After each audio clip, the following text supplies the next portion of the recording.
What's up, guys? Welcome back to another episode. If you are a new listener, welcome for the first time. My name is Chad Medved. I'm the host of this podcast. And I usually start this off with, some shit that I'm either watching or listening to or what's going on in the world today a little bit.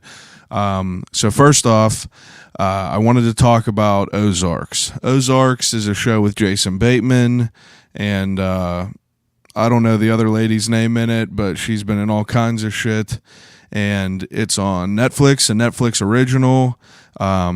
Second season just came out on Friday, and there is not a show that I've ever watched in my life that has gave me more anxiety than this show itself. I'm about, I think, 6 episodes in with my wife, and, it's literally insane.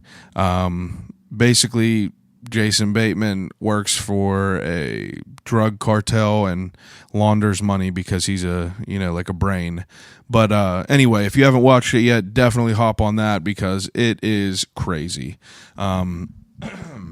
Anyway, the next most important thing that's going on in today's world, the Eminem and MGK rap beef. So I'm super... you ever see that screenshot, or have you ever seen Django Unchained whenever Leonardo DiCaprio says, what the fuck does he say? He said, "Now you have my attention," or whatever like that. Just butchering quotes over here, but that's kind of what I feel like. They have my attention. Eminem put out that surprise album that was just, in my opinion, it's whatever. Eminem was awesome back in the day, but I'm just done with him. I don't need to, I don't need I don't need the songs that I'm listening to. I don't need the artist to try to fit as many words as he can in one bar of a song. It's just, I can't even listen what the fucker's saying. Like, he's going too quick. I can't even hear it. But, he put out the album. It's definitely, better than his last few. But still nothing that, like, I didn't listen to it and been like, oh, shit. Like, no, I wasn't doing that. But he took shots at, all these SoundCloud rappers and all these people. But he, usually is known for being like, like a crazy diss writer. But MGK came out with a song called Rap Devil. I guess it's the opposite to his song Rap God, but Eminem's song Rap God is what I'm saying. But like, he came out with this crazy diss, and like, it's fire. Honestly, it's real good. Eminem has yet to put anything else out, but it's pretty interesting. And if you want to throw the monkey wrench in it, you add G-Eazy in it, because G-Eazy released a diss track. I can't remember the name of it. I'm not a huge G-Eazy fan, but like, his diss track was pretty good as well. So, we got this 3-way love triangle between these 3 rappers that are, they're pretty big in the world. I'd say MGK is probably the least famous out of them, but, like, he's still on a different level. But, I'm excited to see how that plays out. But we talk about that a little bit in the podcast, but which brings me to my next point. This week's guest, a kid that I've known for a while, who's doing some pretty interesting things. His name is Trevor Fetch, and he runs a company with his brother called Flex Hockey. So Flex Hockey is a local company ran by these 2 guys who have played hockey their entire lives. And it is just a high quality. Their tagline is superior sticks at a half of the price. And basically, it's just a stick just like any of the top of the line brands, but it's just a local small company, and they sell theirs at a low cost, and it's just as good of a product. But like clothing companies, rappers, everything like that, it's kind of a dime a dozen. Even podcasts, they're a dime a dozen nowadays. Like, anywhere you look, someone that's either rapping, someone that has a podcast, someone that's doing something creative. I myself have never met anyone that has done this. So this dude Trevor, I've known him just through friends over the years, but like, I've seen him on social media pushing this brand called Flex Hockey and these hockey sticks. And, I'm not a huge hockey guy. Like, I watch it, but, like, whenever I played, I was a goalie.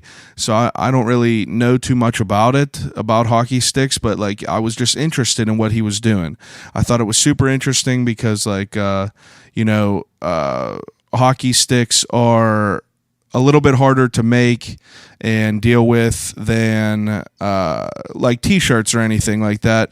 So, I had him on to talk a little bit about what he's doing, or had him on to talk a little bit about what he's doing. And we had a real good conversation. We talked about, his background in hockey. We talked about how you start up a company like this. And we talked about, his goals and what he likes to do. But, yeah, so without further ado, episode number 35 of I'll Call You Right Back podcast with the owner of Flex Hockey Sticks, Trevor Fetch. I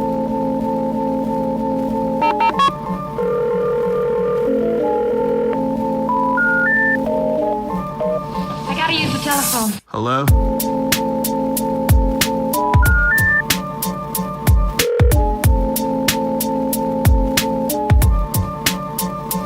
Telephone. I'll call you right back. I'll call you right back. Telephone. I'll Call You Right Back podcast. I just know that he is the motivational icon you know what? You're right, but, like, I don't care about his motivational stuff, but he does give good tips. like I don't really know what he is about. Like, where did the dude come from? I've never listened to any one of his talks. I just know who he is. So his whole story is that he's an immigrant from, I don't know where his family's from, but his dad owned a liquor store. So he started a YouTube wine reviewing channel, and he's like, for 5 years nobody watched it. Over time, he built up enough followers, millions of subscribers. Really? Pretty much learned the social media game. Through trial and error. Vayner Media is what he started, and they do... That's his last name? Vayner? Vaynerchuk. Vaynerchuk, that's it, yeah. So, they do social media for people. I'm sure they do more than that, but... Yeah, that's the name of his game. I started seeing him whenever... Didn't he have, like, a K-Swiss shoe that came out? Or like a collab with a tennis shoe, maybe? I don't know. Probably. He's everywhere. Yeah, he's a wild dude. I see that like, people were always talking about him and quoting all of his shit, but I guess I should, like, look at some of his stuff. So, like, he puts out an unbelievable amount of content. Yeah. Every 10, 20 videos, he'll have, like, Q&A sessions. Yeah. People will call in with businesses. Hey, how can I do this? How can I do that? He did one with John Taffer, which was awesome. Really? So they had, like, I don't know, 5 or 6 callers call in with, hey, my business is not doing very well on social media. And they would pull their Instagram account up, and he'd say, look, this is what you need to do. They do one about, like, a barbecue joint in Kansas City. He's like, dude, you post, like, once every couple days. He's like, you need to do this 3 or 4 times a day. He'll go into, finding people in the area, finding hashtags that are, relevant to barbecue and all that stuff. And so they give you practical tips where you can take what they're telling this guy and do it for yourself. Yeah, that's pretty interesting. So he does, like, the research for it to, like, figure out what actually works and everything. Yeah. It's not all motivational stuff, but if you look at his social media, that's, you might think it's all that. Yeah. He didn't come from money? Oh no, he's poor. Like, very poor. He's rich as fuck now, though, right? Yeah. Okay. Yeah. He's a millionaire. His whole thing is he wants to buy the jets. Like, he's not at that level yet. Yeah. But you have to have a certain amount of money for that to be a even goal. A thought in your mind. Exactly. So he already crossed the line that said this is a possibility at one point if I keep, stringing along all these hipsters and creatives. He works. Yeah. He works like 20 hours a day. Like, you got to respect that hustle. That's what he's about. It's a fucked up thing having a business nowadays, because like you have even something as small as a fucking podcast. It's like you have to have social media, and for people that are like you, like we were talking about before, you don't care about social media as far as like your personal shit, but like, you know, for a brand you have to have it. If you don't have it, like that's the first thing people do is go and look at their Instagram. And generating content is not easy, and it depends on what your business is too, right? Yeah. If you're a beer brewer, that seems a little bit different than like what we do. I can only take so many pictures of my hockey stick. Yeah. On the ice or in as a locker many room. ways that you could take it. Exactly. But if you're a beer brewer, I mean, you're doing samples, you can have your beers on vacation. Each business has a different way to generate content. Yeah. And that's what we're starting to learn now is how. You just need to make keychains so everyone could put it with them and take a picture of it. That's what we've been doing with the koozies, actually. Yeah. We've been giving out a bunch of koozies. Like whenever you buy a stick, you get a koozie, and so we've had a few different posts with people. I saw that Chad Gwynn with the fishing. Yeah, and then somebody else was in camping in South Carolina. That's what's up. It's always good to see. You know, like it's cool to see people like supporting the shit that you're doing. Oh yeah, and they just like send it. I mean, we're not asking people to do it. Yeah, it's just they like what you're doing. Yeah, and everybody loves koozies. That's true. Everyone does love koozies. Okay, so the beginning segment of this podcast is something I do. It's called "What's in the Cup." What's in the cup? Yeah. So I don't know if you've had. It's water. Yeah, there's people that have had water.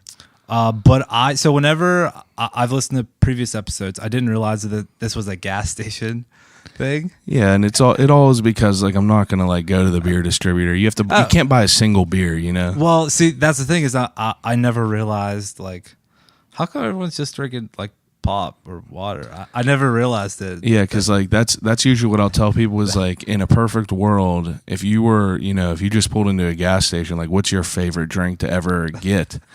And your answer was obviously, you said yeah, I like to get water out of a little pump because I'm too cheap to buy something sugary. Yeah. Well, I don't know. Whenever we go to Sheetz or whatever, I get a hoagie, and then I don't want to pay for a bottle of water because they have delicious water out of the fountain. So it makes sense. I just grab a little cup, fill it up. I'm happy. You got that nice Deer Park natural spring, and then what do you got next to it? So that's a Sam Adams Golden Ale. Now this is typically not my avenue. Usually I'm just like a regular like Mick Ultra, Bud Light. Yeah. Why the special occasion? I guess. Yeah, special occasion. A right? sipping beer. A sipping beer. Yeah, I don't know. I had it in my fridge. So. You're the second person to have any alcohol during the podcast. The first person was my wife. Really? She was. I think we actually recorded an episode before the episode that I put out, but she was kind of drunk, so we couldn't put that one out. Well, I was just thinking about that. Like whenever, I listen to a lot of podcasts, and the worst Joe Rogan ones are like an hour and a half in when he's hammered, when they get drunk or way too high, and they're just like, I gotta turn this off. They definitely crossed that line. I brought 2 beers. Not that I'm at risk for getting drunk. But I got some Trulies in there if you want them or whatever. 2 is plenty. Okay, so the reason I brought you on here, tell everyone kind of what you do, because it's very, very. I've never met anyone that does something like you do. So my name is Trevor Fetch. About a year ago, my brother and I started a hockey stick company named Flex Hockey. So what we do is basically we are a low-cost provider of hockey sticks. Now, I've been playing my whole life basically, and whenever you start playing hockey, you quickly realize it is for the wealthy. Yeah. It's so expensive, right? So right now, if you went to the hockey store and bought the most expensive stick there, it's $300. What stick is that? I mean, there's a bunch that What's like the most elite hockey stick in? From someone who's not really big into hockey, I hear of Warrior sticks. Warrior's big. I think Bauer is the top, my favorite brand. Yeah, and to me, that's the benchmark. Right now, I don't know if it's out yet, but the Bauer 2S is their Supreme line, which is like I said, I think it came out, or if not, it's coming out soon. So that's $300. That's insane. Yeah, How long does a stick last you? It depends. It depends on how you play. It depends on a lot of things. Let's say you're in a competitive high school or college. You'll probably go through 2 or 3 a year. Oh, really? Yeah. So it's a fucking $1,000 right there if you buy the top of the line. It's pretty. I've seen guys, like whenever I was in college, I had a guy who I bet he went through 6 or 7. That's insane. And like I could go pretty much a whole season. Yeah. You could get a stick to last a whole season, but over time it gets stressed and you don't get the same pop. So you probably don't want to go a whole season, but you could. It just depends. What is the deciding factor as far as like cost? It's obviously probably the heavy or the weight of the stick and the flex. Is that right? So weight and materials are the two biggest things, right? Flex. So what a flex is how many. It's a rating. Okay. It's how many pounds to flex the stick 1 inch. So, oh, really? Yeah. So an 85 flex. It takes 85 pounds of force to flex the shaft 1 inch. So that's a pretty standard rating across all manufacturers. An 85. 85 is a regular. Yeah. So that's like a normal. Yeah, you have stiffer, 100, 102, 110, up in that range. You have lower, 67, 77. A lot of it has to do with personal preference. Yeah. And a lot of it has to do with body size. So typically, the rule of thumb is that half your body weight, right? So if I'm 190 pounds, I'm in the 85 to 90 flex range. Okay. That's a rule of thumb, but not everybody follows that. What's the highest it goes up to? 110. We don't go over 102. Okay. You can get a 110. 102 is really stiff. Now, am I correct to say that like people that have like a driver in golf, a stiff driver is for the beginner, and like a flex is for a more advanced person? Is that correct? No. A lot of it, like I said, has to do with personal preference and size, but the other part of that is how you play, right? So if you're a guy that takes a lot of quick snapshots, you don't want to have to load up and put all your force into it to flex it. Because what happens is whenever you shoot it, the recoil is where you get your energy from. Yeah. So if you're taking a lot of quick snapshots, you don't want to put all your body weight into getting something off quickly. So you want it to flex. Right. Okay. But let's say you're a defenseman, you don't shoot very much, and when you do, you're taking big slap shots from the point where you are putting all your weight into it.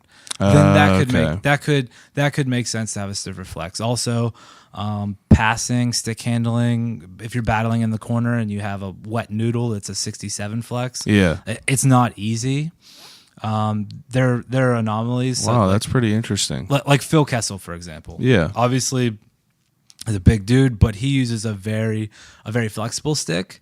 If you'll see, you can see pictures of him. You can see when he plays. It's like bent. He'll come down the wing, or like Ovechkin. Yeah, he'll go onto 1 foot, bend the thing in half, and snap it into the corner. Yeah, that's why I was asking that, because like I swear that whenever I was buying like my driver, the people at golf, maybe it's just because I was trash, but like they told me whenever I would hit it, because like I didn't have like the right technique or whatever like that, you wouldn't want to flex shaft, because like I guess as you hit the ball, maybe it's just different for golf, but as you hit the ball, a flex allows the head to move, so the face is like off. Huh. You know what I mean? Like, and that kind of made sense to me. For maybe the guy was just a good salesman, but that's why I asked that, because but what you said about how you don't want to put all the pressure on it every time you take a slap shot, that makes a lot of sense. Yeah, I would argue that if you are a beginner, then a lower flex is probably better, just because you're probably not that good on your skates already. Yeah, you're probably not getting everything you can out of it as far as technique goes. So a lower flex probably makes more sense. Okay. We see a lot of people that are using flexes that are way too high, and then they get what they're supposed to have in their hands, and it's like magic. Yeah, really. It's just way better. Exactly. So you So got to have the right tool. Yeah, if you're just taking, like I said, you're trying to take quick snapshots, or you're trying to get off a quick wrist shot, Yeah. and you have a 2x4 in your hands. Yeah, that makes sense now that you explain it like that. It's like hitting it with a plank of wood. It's not going to go anywhere. You're not going to get any recoil. You're not going to get any energy out of it. Now, you said you've been playing hockey pretty much your whole life? Yeah, so I grew up. I played at Mon Valley out at Ross River. Okay. Then after Mon Valley, I played at CCAC for 2 years. Then I played at Pitt for 3 years. And, Well, rewind for a second. You grew up in McKeesport. I was so McKeesport High School, I think at the time, had 1,600 kids. I was the only one that played ice hockey. Really? One person played ice hockey from there. Did McKeesport had an ice hockey team? One, yeah. So we had another. No, we didn't have an ice hockey team, but we were allowed to play for South Allegheny. So okay. you could, in high school, some teams will have they call it an open division, where they open it up, like Ringgold, I think now or used to for a long time, be in the open division, where they would allow, let's say, a list of maybe 4 or 5 schools where Ringgold. The attendance at Ringgold, there wasn't enough kids on their team. They could open it up to the teams in their area. So let's say Ringgold, Belle Vernon, Charleroi, those guys could play for Ringgold. So they could actually like make a substantial team. Correct. Okay. And then they play in the open division with other teams that are like that. One player out of 1,600. That's crazy. We had a roller hockey team. I knew that. Yeah. We had the roller hockey team, but none of those guys played ice. Yeah. At least whenever I was there. Wasn't the roller hockey team over there pretty good? Yeah, we actually did pretty well. You played on that? I helped start it. Yeah. Okay. 9th grade. No big deal or nothing. I mean, I don't know if it's still around, but yeah, there was a few guys. There was a few guys on the team's brothers that 5 or 6 years before that. Yeah. They started one, then it kind of fell apart, and then we had a roller hockey team in middle school, grade school. Yeah. And we got to high school and we're like, well, we don't want to stop playing. So there's a high school league around here that we got some guys together, started a team, and actually we did do pretty well. That's pretty wild. Was Yeah. it difficult to start a team in a high school? Like, was it actual like a high school team as far as like in the organization of like high school sports?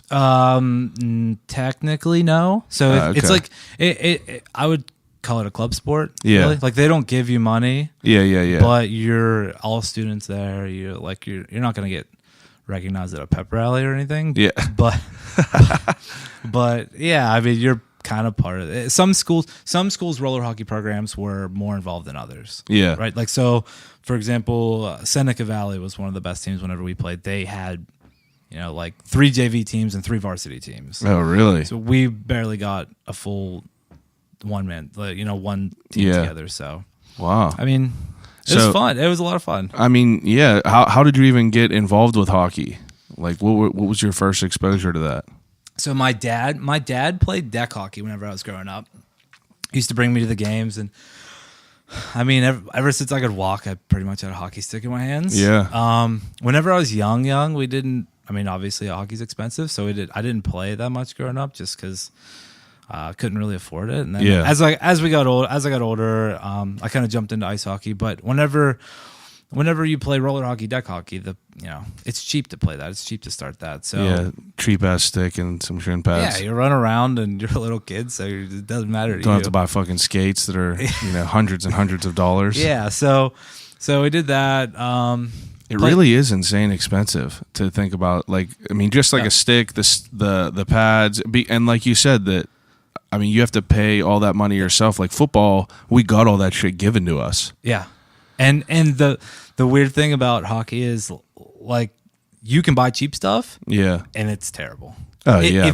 If you play at any sort of higher average to high level, you can't buy the cheap stuff. Yeah. Like top of the line skates now are $1,000.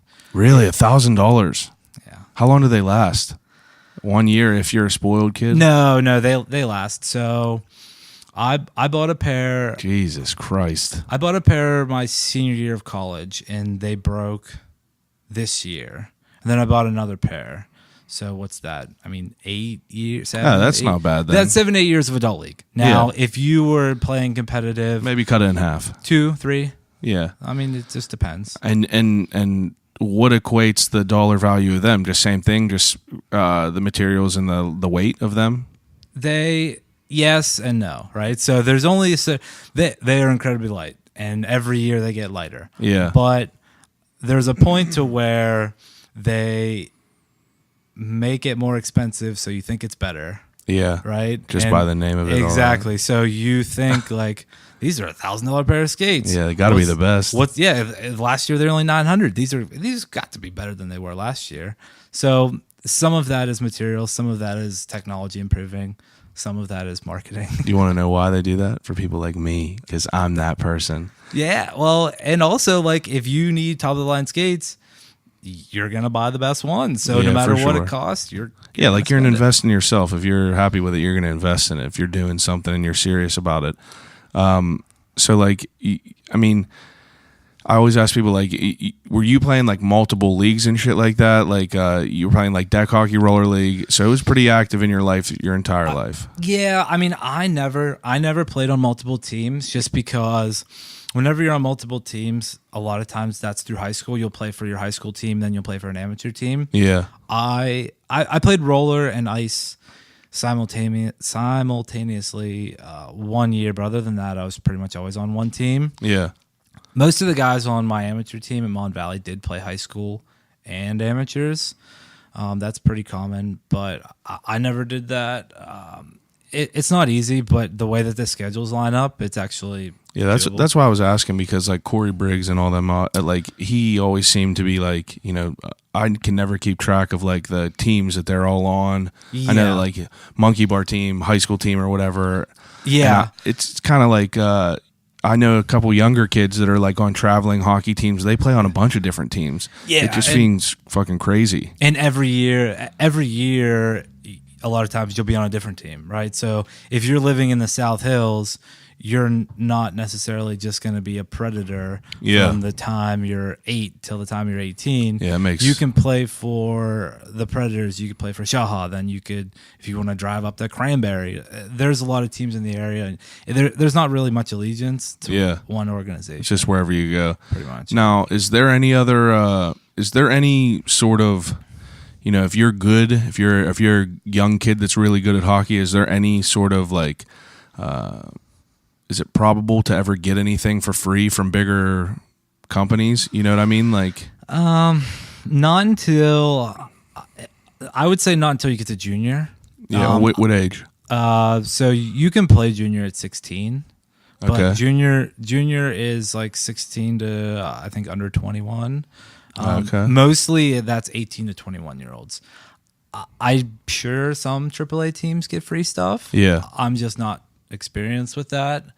In juniors, you'll get some, depending on the level, you can get free sticks, helmets, gloves. Like it just depends. The higher up you go, the more free stuff you can get. Yeah, it makes sense. It's weird that like hockey has to buy everything themselves, and like, they give us brand new football helmets and everything. I guess it's just like what brings in more money for that organization. Like football is definitely gonna, I mean, especially McKeesport, they fucking just win state championships all the time. Like, exactly. They bring in revenue. Yeah, right? yeah, Every yeah. Friday night, how many hundreds, maybe over 1,000 people were there paying insane $6 every week. It's like one of them fucking teams in Texas where like that's all, the whole town is just there. Yeah. And well, they also have boosters, right? That's a good point, yeah. So like I just said, there's no allegiance to any of these organizations.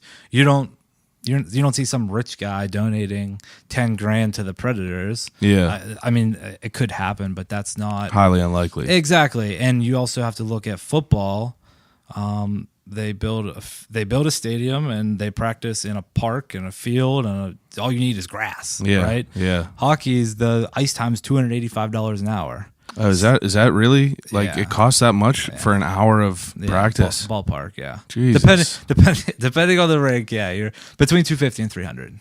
That's fucking crazy. Exactly. So It adds up. yeah, I mean, Everything just adds up. Just think about a week, right? So let's say you have 3 practices a week and then 2 games. I mean, what other sport can you think of that you need more equipment? I mean, No, none. There's no. not even golf, really. I mean, you could buy insane golf clubs, but like, you could wear fucking regular shoes. You can get as bougie as you want with any sport. Yeah, and golf clubs last you. Like, how often do golf clubs wear out? Yeah, they don't. That's a good point. That's fucked up. Golf's expensive because it costs, so much every single time you play. Yeah, the greens fees and everything. Yeah, and that adds up. But you could do golf cheap. Yeah, right? yeah, you can could definitely do twilights. You can do early birds. Like you said before, but if you're in a competitive league, you have to have good shit and you have to be like, up to date with it all and whatever. Yeah, and so that's all just like, you're paying thousands just to join a team. Yeah. Right? Depending on the level, you're talking probably. I bet you can't get on a team for less than $2,000. Now, what if what did you do for is there do you guys do like fundraising and shit to be able to travel all around, or is that just like out of pocket? It's mostly out of pocket, if Jesus. not entirely out of pocket, depending on where you're playing, right? So Yeah. So like at Pitt, the school would give us, I don't know what it was, $40,000, right? Yeah. But that doesn't get you very far, right? So you have buses, you have hotels. We had to do some fundraising on our own, but a lot of times you just pay it. And that's, now, like getting on Pitt's team, was that like were you like scouted on there? Were you like walk on? Yeah. Since I played at CCAC, we just kind of. Did they have a good hockey team? So you ever watch Last Chance U on Netflix? Yeah, I've seen a few of them. Yeah, It's kind of like that without without the criminals. yeah. Right? So like it wasn't bad for what it actually. So we played all the almost a similar schedule to what we played at Pitt. Yeah. The difference was CCAC is much less organized. Yeah. And you have a lot of really talented kids that have like 1.3 GPAs. Yeah, that are just like the Bash Brothers from Yeah. fucking. Like whenever I watch Last Chance U, I just remember team meetings where they're like, dude, you just have to show up and you'll get a 1.8. And that's all you have to do. And they still like wouldn't do that. But we did have a lot of talent. We didn't have that much in terms of systematic play. Yeah. That's the biggest difference. Like at Pitt, there's a lot of systems in place and you have a lot of smart kids that you don't have to worry about. Yeah. Getting Now, how many 2.0s people were or on whatever. how many people were on Pitt's hockey team? So we had two teams. We had a D1 club and a D2 club. I was on the D2 team. Once you make a team at Pitt, you're pretty much on that team for the rest of your time there. Yeah. Very rarely. Sometimes they'll ask people to move up, but once you make your friends, you're happy, you have a good time. You guys all play together. Yeah, like we had a few guys on our team that they asked to move up, and they're like, I'm happy here. Like we were winning. You have friends, so 30-ish. It's not crazy. You play, I think 21 play every night, and then 8 guys, 9 guys scratched get or whatever. scratched. Yeah, hurt. Well, there's a lot of injuries throughout the season, so that's not. And what's the schedule for Pitt? Like how many games did you play a year? It's like 25, 30, depending, here and there, but. And that's another thing to think about. Like I think we played like 11 football games. Like we play like 11 football games a year, and we just get like brand new helmets and sneakers or cleats and everything. We actually had a couple people that donated some money where we got new jerseys and stuff like that. But At Pitt, yeah, oh, that's cool though. We did a few big fundraisers to pay for playoffs and a few things here and there. But and what was like your guys' record there? You did all right. Yeah, actually, my first year, maybe 2 years there, we got ranked in the region. We made top 10 in the region at some point. Oh, that's cool. So if you we never cracked a national ranking. Yeah, but we did well. I mean, we made playoffs every year, so made it interesting, I'm sure. Yeah, it's really difficult with a team above you if you're not a powerhouse school, right? Penn State's a perfect example. Penn State has a ton of hockey players coming in. They have a good hockey team, Penn State? Their hockey team was unbelievable. Oh, really? So I think it was my first year there. It was the first year that they announced that they were going to have the NCAA team. So they started bringing in NCAA recruits to their top team, which pushed kids from their top team down to the D2 team, which shouldn't have been on the D2 team. Yeah. And, dude, they killed us. That's fucked up. That's like, like EF played Thomas Jefferson. Thomas Jefferson just had like a fucking crop of NFL football players. Yeah. and they had so many kids because like they were scouting people.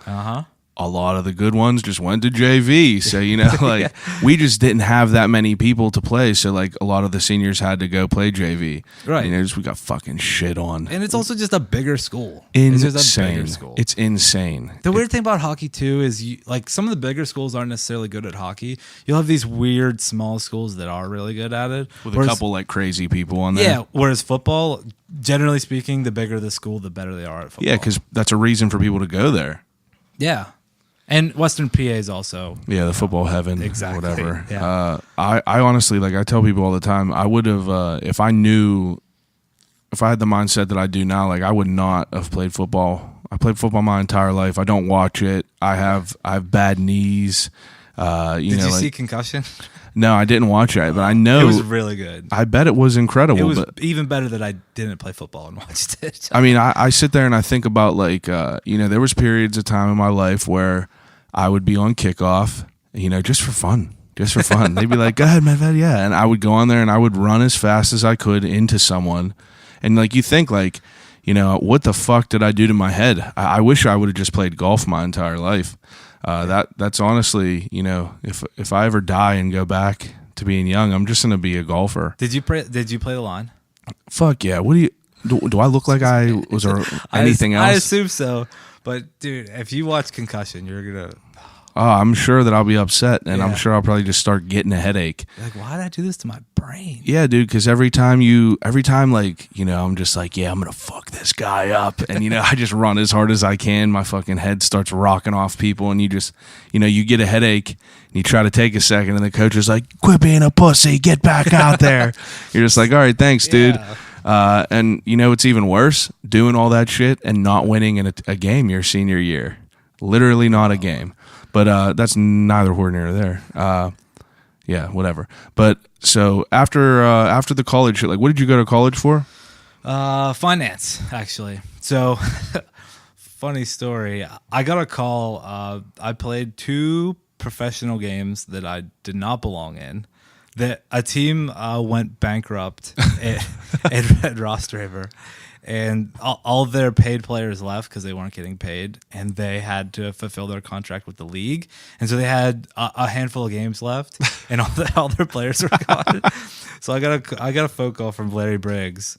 Man! While John Mooney was coaching for like the last few games, and he's like, "Dude, we don't have any players.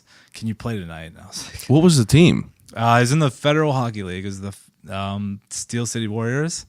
I don't even know if I remember hearing about that. When was this? The 2014, 2013, maybe. Now, you say professional. Like, what, like, how do you put that in perspective? Like, so the team that I played for was bankrupt, but the guys we were playing against were being paid to play hockey. Oh, okay. So like a lot of money? Like people were making it. Okay. No. Yeah, I get what you're saying. Like now. those guys were making like $100 a week, $200 a week. That's fine though. You're doing something you love. I mean, they get housing, they get food, and that league, the opportunity is to move up to the ECHL. Yeah. So you have, are you familiar with the ECHL, the Wheeling Nailers? I know who they are. So that's... Just assume that I don't know what any of the abbreviations mean. So, but like try to use landmarks as far as like Wheeling Nailers and, things like that. So we'll go from the top, right? You have the NHL. Yeah. And the NHL is affiliated with 3 leagues. Below them is the AHL. Yeah, I knew that. Below the AHL, which is Wilkes-Barre Scranton. KHL? That's Russia.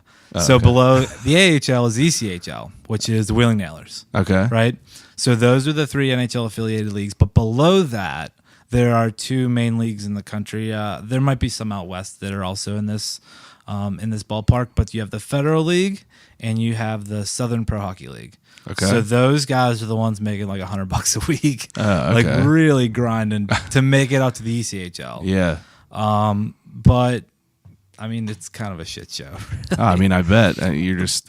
I mean, it was scary. I'm not a big guy. I bet they're flying around out there, and it's probably like it's the people that are just like just a step or two not good enough to be in that top. Oh yeah, I mean, obviously it was the best hockey I ever played. So you guys just completely got shit on. Oh, absolutely. Yeah, yeah. That's I signed a contract for $0, and They paid us. They quote unquote paid us in spaghetti and meatballs one game afterwards and pizza. Oh my god. That was the guys were just like, obviously the ones That's a good story though. the ones that were supposed to be there were so disappointed, and the guys like me were just like a little kid. Yeah, like this is fucking cool. Yeah, like I signed a contract. Did you keep that contract? No, the lady took it. Yeah. But I was like, yeah, we get free pizza after the game. Yeah, can't beat that. Yeah. It's a story. That's pretty cool. Yeah, exactly. I mean, that's a fucking story. I got shysted into a fucking, play semi-pro football. Someone. You know who ran it. Yeah. Yeah, I got ran around by these dudes. They still got $60 of my fucking money. That's Dude, we gave him a lot of shit for that. I'm glad you did, because he's a fucking dick for that. Terrible. I still like his brother, but he's a fucker. It was terrible. I know. They're your helmets. Your Dude, helmets were. I gave them money. I took time out. I took it seriously, and it was a fucking mess. Come to this field. We're gonna fucking break into this semi-pro league. The Pittsburgh Voltage, baby. Like, get fucked. The guys you were playing against were like real football, like division. I'm probably Division 1 at some point. Division like 3. some of them are real good. Like, have you ever heard of the Tiger Cats? They're like a semi-pro team that are literally like they're all just like either not like one step below NFL. Like they're either a little bit too old, or they're a little bit too mean, or they got too many felonies or something. But they're all fucking animals, and they're real football players. Real football players. So like these dudes are just like, oh yeah, there's a chance for you to make money. I'm like 23 years old. I'm like, fuck it, dude. I'll play football and try to make some money. Just got ran around. I'm surprised there weren't more ACLs blown out in that league. We didn't even get to do nothing. I went to like 4 practices, and like this dude was just like, oh yeah, we'll let you know in a little bit, and that was just it. They just kept my money, but whatever. So I mean, like I get what you're saying. Like, the dudes, how you were saying you were playing professional shit. It's like those people were just some of them people probably didn't even know what the fuck they were getting into. They're just running around trying to figure shit out. Yeah. I mean, that makes sense. Quote unquote professional. Yeah, quote unquote professional. It's semi-professional at best. Yeah. So you went to school for finance, and like why'd you choose finance? You just like numbers? I'm a banker, man. Okay. So right now we do money management basically. Yeah. It's what I've always wanted to do since I was in 8th grade. Oh yeah. The stock market, investing, all that stuff. So it was really an easy choice for me. That's cool though. I went to Pitt and got my degree, and right now I'm a master's at Boston University. So. Oh yeah. That's what's up. Yeah. No big deal. Yeah, doing it online. No big deal. Yeah. Some accolades for the shelf. Well, yeah, I mean, whenever you're sitting down to maybe try to get people to invest, if you're just like, oh, I have a bachelor's degree. That's a good point. If I have a bachelor's degree, they're like, I got a master's in finance or whatever. So does everybody else has a bachelor's. You honestly, in that industry, you have to have something after a bachelor's, whether it's a certificate or an advanced degree. You just something to set you apart. You have to. Like being an Eagle Scout. And well, it's ironic that you like to set you apart, and everybody you work with has one. So yeah. You just don't want to be below them. That's all. That makes sense. That's how fucked up the corporate world is. Pretty much, yeah. So how do you go from, you obviously got a job in finance. Everyone in the world could just work their 9-to-5 job and just die slowly. What makes you want to start a fucking hockey stick brand besides not wanting to pay other people for sticks? I mean, I've always had a side hustle, and we kind of stumbled into this. My brother had texted me one day. So whenever I was playing, I would always use 2-piece sticks because I was cheap. Use what? A 2-piece stick. So you could buy. They barely make them anymore. If I didn't start this company, I would still be using a 2-piece stick. A shaft and a blade. Yeah, like they don't. Like you have to buy them online because they quit making them. My friends would give me so much shit for it because if you break the shaft, you only have to buy a new shaft. If you break the blade, you only have to buy a new blade. So it's a way that I just saved money. Yeah. So he had texted me and he came across. He's an engineer and he does freelance work. He came across a carbon fiber company, Yeah. made hockey sticks, talked to the rep. I mean, we just kind of took it from there. We tried a couple different manufacturers through this rep. I wasn't gonna get behind something that I didn't think was awesome because, I mean, you know what it's like if you're trying to push a brand that you don't really believe in. Absolutely. There's no just- reason to do it if Exactly. you're not 100%. It's not fun, right? So the first stick we tried was good. I probably could have taken it, but the second manufacturer was whenever I was like, this could actually work. Yeah. So we bought some samples. We bought maybe 5 or 6. And that's 5, 6 different sticks. They were all the same. So what you do is you tell the manufacturer what you want. You go through your specifications. There are certain things that are standard. There's certain things that you want that are better than others. So these are 100% carbon fiber. The difference between 100% carbon fiber and a cheaper stick, which let's say Bauer's $125 stick, will be full of fiberglass, right? So fiberglass is heavy and it deadens the stick. So we want 100% carbon fiber. And your blade, you want a foam blade that is dense. Foam. It's foam, yeah. So the core of that blade is foam. Oh, okay. You want a dense foam, like a surfboard, right? Yeah. So you want a dense foam. Some of the cheaper sticks are like couch cushion foam. That's not really what you want. Then there are certain standards, like most sticks are covered in a resin that basically protects it, makes it stronger. Yeah. Double concave sidewalls, which I prefer. Some people do square walls. I don't care for that. Then just like little stuff like that you go through. So you give them your specifications, what you want. They send you what they come up with.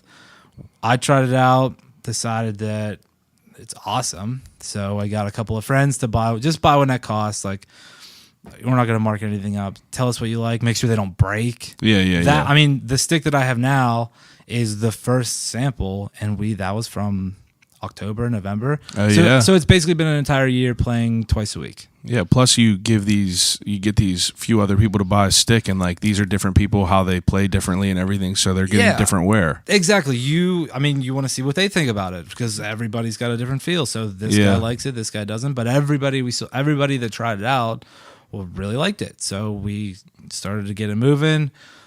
We got some stock in. We started that. I mean, we really didn't even market it at the beginning because it was just kind of spreading by word of mouth, and then we kind of took it from there. And now, whenever you were saying like you got 5 sticks before, I was talking about like you went through.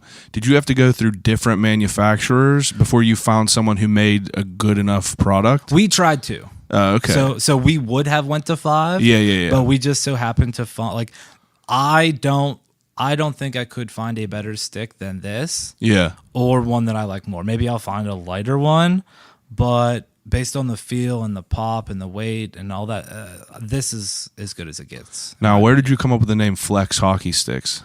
So really we just wanted something in the hockey realm, right? Yeah. Honestly, it's a Googleable term. So like you could you don't want to name it something crazy where no one's ever going to stumble upon it. Right, so you could stumble upon somebody Googling hockey flex or That's a good flex point. hockey. So we wanted it in that ballpark. Since our last name's Fetch, it kind of also like That's a good point. It's not that far off. So we just got to roll with it. It works. So I mean, there's a lot of things called flex. So it's now there's a couple listeners that submitted some questions for me to ask you. Man. And like I'm just looking through this because like. I'm not gonna play it off like I'm a huge hockey guy. Like I'm a big fan as far as just watching it. But I don't know the fucking ins and out of a fucking hockey stick. But as far as like whenever you first got into it, right now are you further along than you were expected, or like are you did you have higher goals from where you are right now? I would say that we're probably further along, just because like you still can't buy it on our website. Yeah, I mean, and we're selling on a regular basis. So, what do you mean you can't buy it on your website? So we don't have like if you go to our website, flex.hockey, you'll see all of our stuff, but there isn't an ordering platform. right? Okay, yeah. So we're working on rolling that out now. But I mean, if you want one, just hit us up on social media. If you direct message us, if you email us, we'll get you the stick. It's not 3 clicks away. It's a few words and a few clicks away. That's all. Just like, I mean, it's all a process though. Yeah, I mean, I would say that we're further along. We And I feel like for people that are listening, like it's a little bit easier, like to put in perspective. Like, you know, I've mentioned on before here that like I've done like a clothing company. Like it's easy as fuck to be able to just make a logo, send it to a printer that's like literally down the road and have them print 50 shirts for you.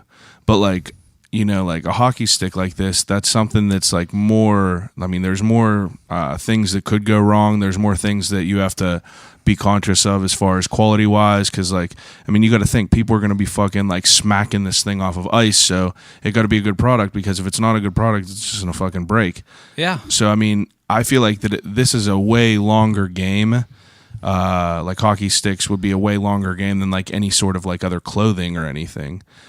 So that's why I asked, like, you know, as far as like where you are, like as your goals, I mean, you're doing pretty well, I feel, as far as like being in a year in, like you got your base model of a hockey stick that you like, that's a good product. Yeah. And we, whenever I say that I started it in November, we didn't even start selling to the quote unquote public until maybe 6 months ago. Oh yeah. Yeah, because I mean, testing. By the time we have to get inventory in. Yeah, that's a good point. We had to wait. So I think we waited. We did our test samples for 3 months before we ordered any stock, right? Because if they all broke in a month and a half, is it really worth investing all this in sticks that are probably going to break on a lot of people? Yeah. So yeah, you have to give it time. You have to beat it around a little bit. Yeah, I would say that we're further than I expected, and we're also not in a big hurry, because you don't like, no one's if you're to be successful, you're not counting on being an overnight success, right? For sure. You have to build it. It takes time for people to get it in their hands, and they tell their friends. And if you sell a few a week, like, I mean, we both have real jobs, so I don't need this to eat. Your brother is older or younger? Younger. Okay. Yeah. So we don't need this to eat every night. So we're not trying to go all out and push and buy 1,000 sticks in inventory. Yeah, and get ahead of yourself. Exactly. I mean, buying inventory is very capital intensive. So to get to that first point of like, all right, we're going to buy around 50 sticks, like you have to believe in it. That's a lot of money to put on the line. Yeah, absolutely. What happens if you get stuck? What happens if you sell 2? Then you just got sticks for life. Exactly. You never have to worry about anything. Yeah. Is it hard to like balance your full-time job with like something like this? Yes and no. So you kind of get to a point where you figure out times in the day that you're going to do this or do that. And obviously if you get messages online or comments or tweets or Instagram notifications, then yeah, you'll take care of those right away. But yeah, between the full-time job and now, I took the summer off of school. Doing school, the full-time job, and the sticks, it's not easy, but the sticks are also something that I enjoy doing. It's exactly. It's not work. It's that's fun. That's where I was like getting at. Like, Yeah. if it's something you're passionate about, the work is really not work. No, I mean, it's a creative outlet. Exactly. I would call it. You do a little bit here and there, and it's not like I have to quote unquote work from 5 to 9 tonight. You're just yeah. I mean, that's definitely understandable. Yeah. Now, and there's 2 of us, so that helps. Yeah. Plus it's a business partner that's like pretty close, so you don't have to. I mean, it's not like sketchy. You don't have a fucking sketchy business partner. You know what I mean? Yeah, and we also have our strengths and our weaknesses, right? Like, yeah. He's in the computer, and he deals with the manufacturer, and he does the design, and he does all that, and then I'm You're probably the business end of it. Yeah, well, yeah, we pretty much split the business part of it, but then I'm pretty much have a lot of the contacts in the hockey world. And did he play hockey? Feedback. Not ice hockey, but he's been around hockey. Yeah, okay, that makes sense. Yeah. Now, like your selling point is a good quality stick for a reasonable price. Yeah. Or so what's your tagline? I'm sorry. We don't. I mean, it's not like our main go-to, but it's like it's superior sticks for half the price. Right. That's good. That rolls off the tongue. Yeah. So people ask like, all right, man, so what's the difference between what I have right now and your stick? And my answer is there isn't one. The price. Yeah. In terms of quality, it is the same quality stick.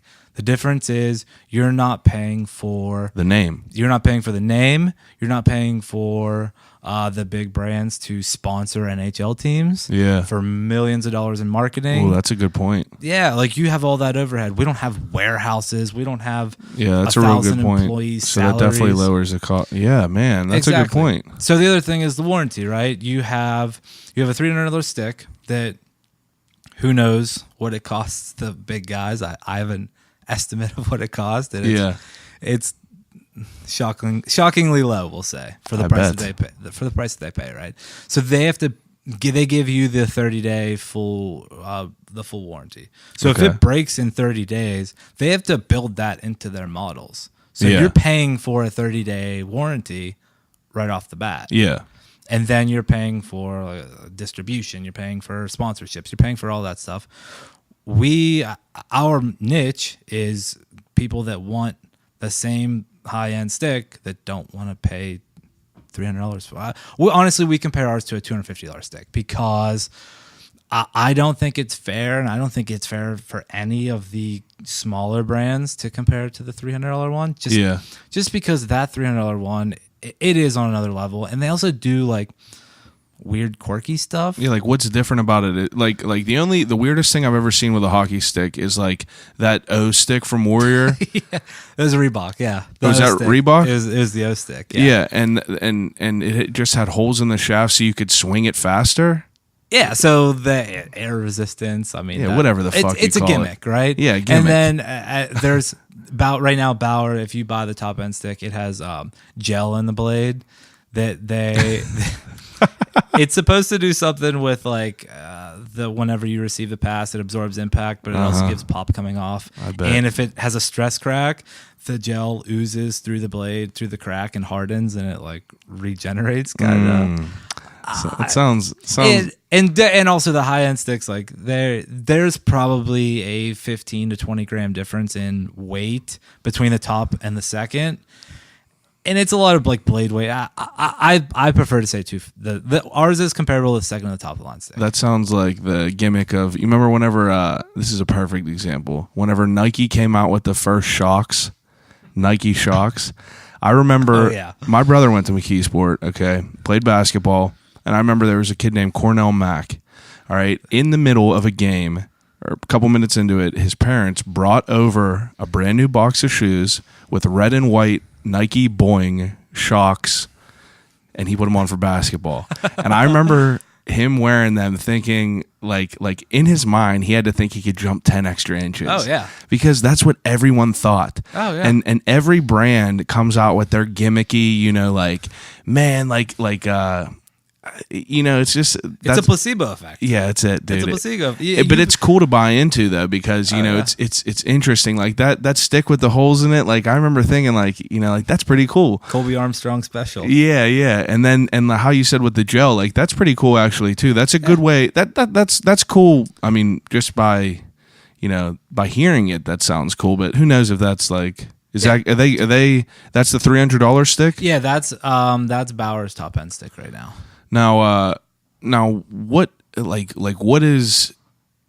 You said that those sticks are next level. Like, what can you tell that's different? Pause this for a second. By the way, we're in my fucking living room, and just so the sound quality is perfect for all you people that are listening to this right now, we're sweating to death. It's a little roasty. It's like a hot box I'm in here roasted right now. It's toasty. Yeah, I'm gonna just turn this fan on. Hold on. That's all good. We're all good. Better? Yeah, we're good. So now you said that those sticks are a whole new level. Like they're at the next level. Like what's different?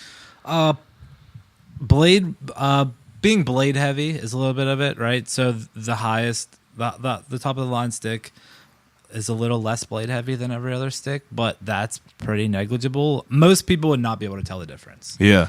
Pop has a lot to do with it. Now, whenever you say pop, you've said that a few times. What does that mean? Whenever you hit a golf ball in the sweet spot, Yeah. you know how it just feels right? Okay. That's your pop. Okay, right? that makes sense. So it comes off very smooth, very quick. That's my biggest comparison, I would say. Now, now I'm sorry that I keep interrupting you as far as things, but these are just questions that pop into my head. Now, I compare things to golf just because like I feel that they're somewhat comparable. Oh yeah. Now, I see people that will buy like the Pro V1, which is like the elite golf ball. Right. And like me as being someone like I'm all right at golf. Like I could get through a round without losing a ball. That's how I feel like you're an okay golfer. Is if you could play around without losing a ball. But I'm not good enough to the point where I could notice a difference if I used a Pro V1. So like, I mean, what's the line of, you know, your average high school hockey player that's not going to do anything really compared to like, you know, someone that is like the show out of the team? Like, is there like, so if you took somebody with a high end stick, we'll say, and they used ours, they would be happy that they paid half the price for a very similar product. yeah, Where we find a lot of people really love it is whenever they're using a $100 stick off the shelf, Yeah. and then they use our $100 stick because it's a huge difference there. Right? okay. I mean, that makes sense. So the difference in quality is down on the lower end, and then the difference in price is up on the higher end. That's what I was getting at because, Right. like, you know, if people are like, if I'm not super good at hockey and I'm just buying a hockey stick, like, I would obviously go for a $100 stick over a $300 stick. But like you guys, I feel like now once you get to that point in life of deciding like I'm going to get a $100 hockey stick rather than $300 hockey stick, you're at a fork in the road, and that fork is determined by the quality of the stick. So like you guys, I feel like that's where you will come in because like your $100 stick is going to be way better quality than the rest of all of these $100 sticks. Right. So a lot of guys and girls, actually, we've had quite a few girls. Yeah, don't be It's a habit. sexist on this podcast. Every hockey player is always like the boys. Yeah. And it's just kind of a habit. Yeah, I mean, we have a lot of people that are in men's league now Yeah. that used to use the good stuff, and now you don't want to pay for the good stuff, and they use this, and it's just like they've always been using, and they don't feel like spending all that money on it. I bet. I mean, like, why would you? Yeah, and a lot of it is getting the name out there. Yeah. And on the internet, that's not always easy to do because there are a lot. If you look hard, there are a lot of smaller brands, but you can't look at a picture on Instagram or Facebook and be able feel to the tell. stick. Yeah, and so once you can see it and see the quality and feel it, once people see it and feel it, most of the time they'll grab one. Now, are you going to be able to? Now, what's your long-term goal with this? As far as like, you know, let's start with this. Like, as far as cost of the sticks, are you always planning on to market them at a low price like this? So, Like, can you do that effectively for a long period of time and still make a successful business? yes. Top line revenue solves all your problems, right? If you sell enough sticks, if you have enough top line revenue in your business, Yeah. and your product is profitable in and of itself, then that will solve all the problems. So, our market is at the $100 price point. If you go online right now and try and find another stick for $100 or less, Yeah. I think there's one. Every other smaller brand like us is 105, between 105 and like 150.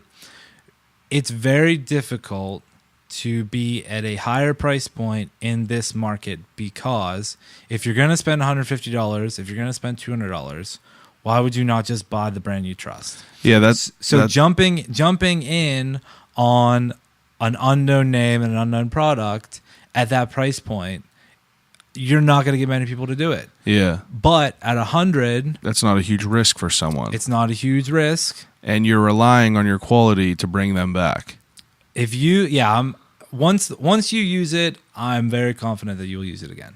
So we wanted to slide in as the low cost provider. Yeah. Right. There's different spots in the market, and we felt like this is the best opportunity.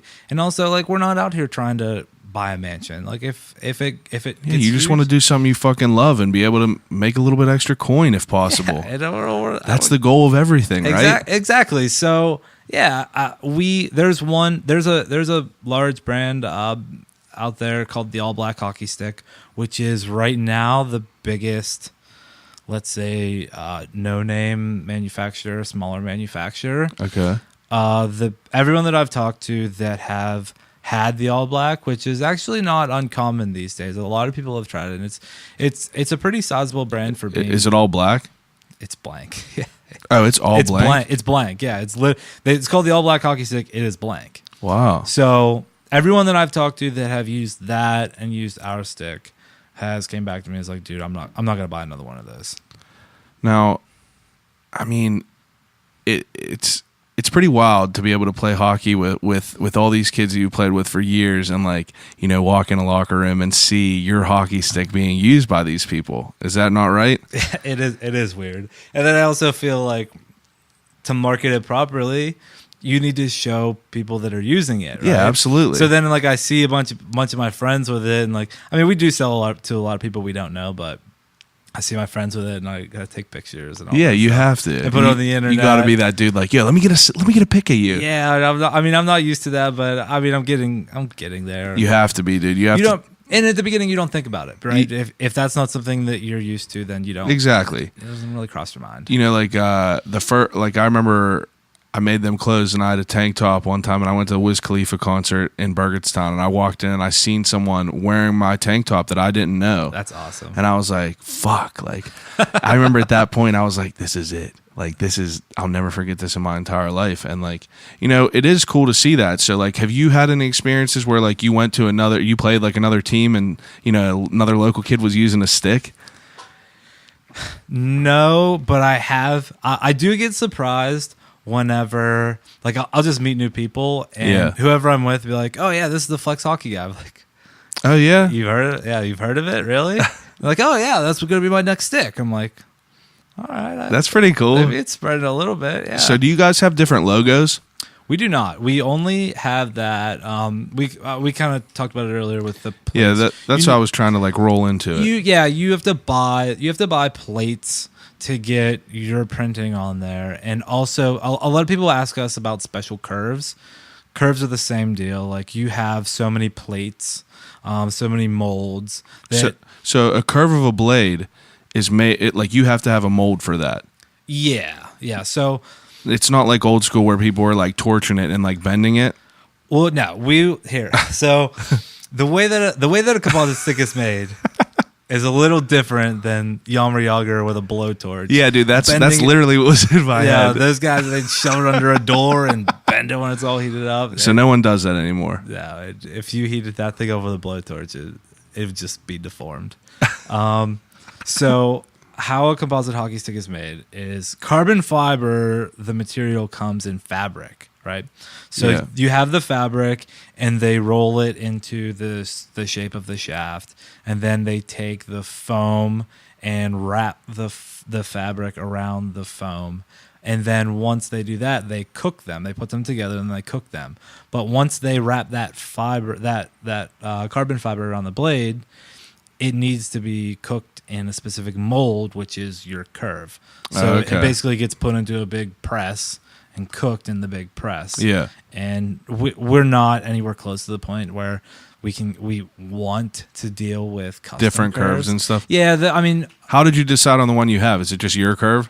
I've used that for That's the best part about making your own shit is you get just to make it you want it. You make it how you want it, and if people like it, they like it. Yeah, and like whenever we bought our first round of inventory, I loaded up on that specific stick just in case I couldn't sell them, that I wouldn't be stuck with a bunch of sticks that I can't use. Yeah. I was like, oh, maybe I'll end up with 15 of these PM9s. Yeah, you'll never have to worry about. Yeah, so now what is that model called? We only have one model. So we don't have different versions. I know, but what is your model? Do you have a model name for that? The curve? No, like the actual stick. No, we only have one. We only have one. But stick. It doesn't have a name? No. Oh, okay. Just Flex Hockey Stick. I didn't know if it was like called like, you know, the fucking 001 or something. No, just the Flex Hockey Stick. We always thought we had the opportunity to buy other sticks, but if you found the one that's the best, why would you buy a lower one?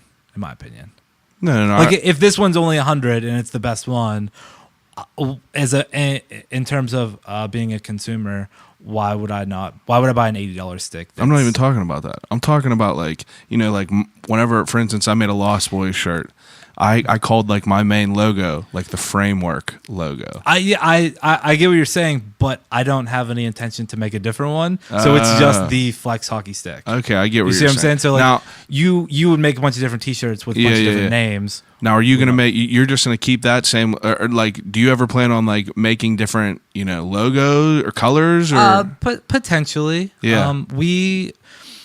Whenever we were doing our market research, a lot of the brands that we looked at have a lot of goofy shit all over the stick, and it looks stupid. They're like turquoise and orange, and they got swirls all over them. And I always liked a very clean, crisp design, right? Not flashy, just simple and crisp. And that's what we were going for there, right? So I never have any intention of putting crazy stuff all over it because I think it looks stupid. Right? Okay, yeah. So I was going to get to that too. I was going to ask you that before. Now, in my head, I pictured if the brand 412 made a hockey stick, what would it look like? Very like all their stuff is always just like a little logo. Yeah, small and clean. Exactly, and that's kind of what I was going for there. So just simple and clean and not flashy because you're not a flashy guy. That's not what I'm into. That makes sense. Honestly, none of my friends are either. No one has looked at it and been like, "Oh man, you need more shit on this stick." It's just, I mean, I that's why I ask these questions because I'm curious what goes on in your head because like, you know, there's some people that think that, you know, like you make a fucking loud colored stick with some crazy, you know, cheetah print or something, it's going to catch someone's eye and maybe, you know, get pushed along as far as like something visual like. But you know, I appreciate the whole like you know, like staying true to the shit that you want to stay true to. Yeah, and I just like being transparent about it and just like this is what was going through my head at the time, and if people can relate to that, then yeah, for sure. Awesome. Okay, so now what's the next move for all this? The online sales platform is probably next. As far as growing social media, that's a slow process, but that's a goal to get more followers, to get more interaction, to generate more content. So we're kind of just in the slow and steady wins the race phase. What the next level is, I don't know. We're kind of at a point in time where we can just kind of feel it out. Yeah, go. I mean, we're on the right path, so we don't have any like, we need to sell. And it's awesome that, I mean, like, you know, you guys have your own jobs, like your regular jobs. You're not gonna like, you know, you're not gonna starve if like you take an extra couple weeks to really think some shit through.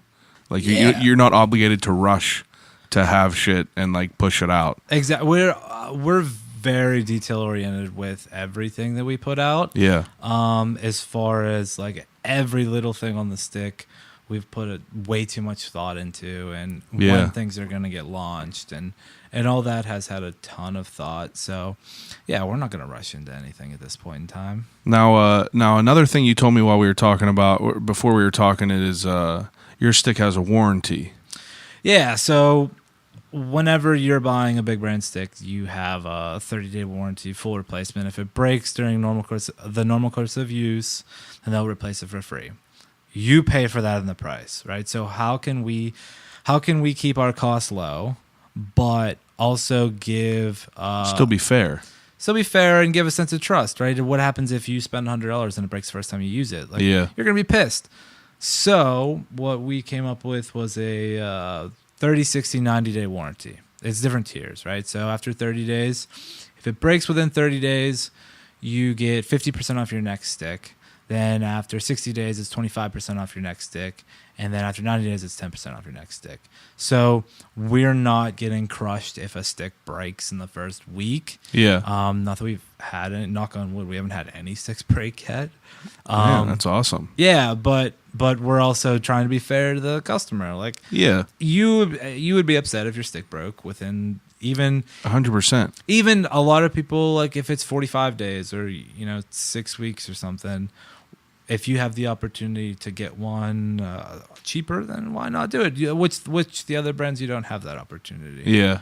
So theirs are basically just like a lot of the bigger names is if it breaks in 30 days, full replacement, but after that, it's nothing. Yeah, if it breaks in 33 days, Jeez. you're out of luck. I mean that's just industry standard though. Yeah. I mean, that makes sense. That's what it's always been, and sometimes it works for you, and sometimes it hasn't. It's interesting to think about those things as you like work those into the cost and everything, like how to make it fair and how to make it, effective, like cost effective and everything like that. Right. And shipping is also the next thing. Yeah. How do you ship these fucking things? We've shipped it different every time because that's another thing that we're feeling out, right? Yeah. So we have sticks in Minnesota, we have sticks in Philadelphia, we have sticks in Columbus, Ohio. Oh yeah, all different places. That's awesome. Yeah, so like I have a friend in Minnesota that he's from here. He moved up there and he took a few sticks up with him, and all the guys on his adult league team loved it, and so we just keep shipping them out there. That's awesome. Yeah, so like we've shipped big packs up there. Yeah, which saves all of those. We're also trying to keep costs low for the customer, correct? Yeah, if you're not buying 10 sticks, so you want to be able to not have to pay $50 in shipping. Yeah, and honestly though, shipping is not easy. No, it's the hardest part about selling anything. Yeah, so do you eat the cost? Do you tack it on for the customer? Like if you as a regular person walk to UPS right now, yeah, and you wanted to ship that stick to St. Paul, Minnesota, it's like $38 or something, $35. And do they do it with a big box? Yeah, so they're that's what we're working on now. Is if you don't ship it in a box, you don't have to pay dimensional pricing. You can pay weight pricing. Yeah. Right now we're looking at the Postal Service, the USPS, yeah, to be our provider, just because they can do it at what seems to be a lower cost than anybody else. We've done FedEx too. All the UPS ones that we've done, we've been able to get the cost down each time. Right now, it's probably $20 to get a stick, basically anywhere right now. Yeah. So, if you have somebody listening in Ohio right now, yeah, it's probably like $20 realistically. Okay. Because we've been able to, I mean, as you know, when you're going through a business, trials and tribulations, you figure out what works, you figure out what doesn't work. Exactly. And shipping is a big part of that. You test this out, you test that out. Yep. And we don't want to get anybody crushed on shipping, so we've got it down to yeah. And there's 20. some businesses that they're trying to play they're trying to think ahead and do free shipping just to kind of assure the buy. Because like if you got free shipping, like it's more likely to have someone buy it off you. You know what I mean? You're reducing the barrier to entry. Yeah. And so right now we will pick up the shipping if you buy two. Okay, that's cool. That's outside of Pittsburgh. You still have to pay shipping, obviously, unless you buy two. Then we'll do free shipping on two. But within the Pittsburgh area, we'll deliver it for free. Or you could pick it up for free, depending on what's easier for you. Yeah, whatever. So yeah, like we'll usually be able to get to you within a few days, depending on if me or my brother drives it out to you. If you want to pick it up in one of our houses, yeah, meet us somewhere. It doesn't matter, but I mean, really, that saves most. I mean, you're gonna save more. If you're living in Pittsburgh, why not just meet anyway? That's what I did whenever I was trying to sell shirts. Like if it's someone local, like why spend the money to ship it and you have to wait 3 days for it to go in a big circle? Yeah, spend what? I'd rather go and meet the person anyway. It's a little bit more. Maybe $3 in gas, depending. Yeah, not even. Now, all your sticks, do they all come like? They're all the same length. They all come the same length, and it's people cut them down, right? They're all 60 inches. Yeah, I personally don't cut mine. I don't need to cut mine. Yeah, I'm 5'9.5" ish, and mine comes just above my nose, ballpark, and that's where I like it. Some guys. They're the same height as me. They'll cut it. Some guys, we've had maybe one or two guys put an extension in it, but 60 is pretty standard for most sticks. All right. But yeah, again, that's personal preference. Whenever you cut it down, the flex gets stiffer. That makes sense. So if you're gonna cut it 2 or 3 inches and it's an 87, it probably makes sense to just buy a 77. It'll be the same length, but whenever you cut it, it's not gonna. You'll end up with a similar flex. So we have intermediate sticks on the way, because we're looking to get into some younger kids, and also, like I said, we've had a lot of girls buy. What does intermediate mean? It's shorter, Oh, okay. thinner shaft, lower flex. That's for better people. That's for smaller people, younger people, really. Oh, okay. Yeah, an intermediate, a senior stick is like 77, 87. That's the standard size. As you go smaller, so from senior's the biggest, intermediate. Oh, okay. I get what you're saying now. Junior is for little kids. Now, Intermediate's for like middle school and girls. Now, is there male female sticks, or is it? No, but girls are just generally smaller. And, Yeah. and just a lot of times just not as strong, generally speaking. So What does that mean, dude? No, I'm just kidding. I'm just kidding. That's exactly what it is. You can't do anything like that anymore. I know. That's what I was trying to avoid. I'm sorry. I called it out. I know. Anyway, It's just a muscle mass thing, right? yeah, it's just a muscle mass. So generally speaking, girls are shorter and not as strong, so they need a lower flex. If you get to a certain point where we actually sell 67 flex senior sticks, which you almost can't find.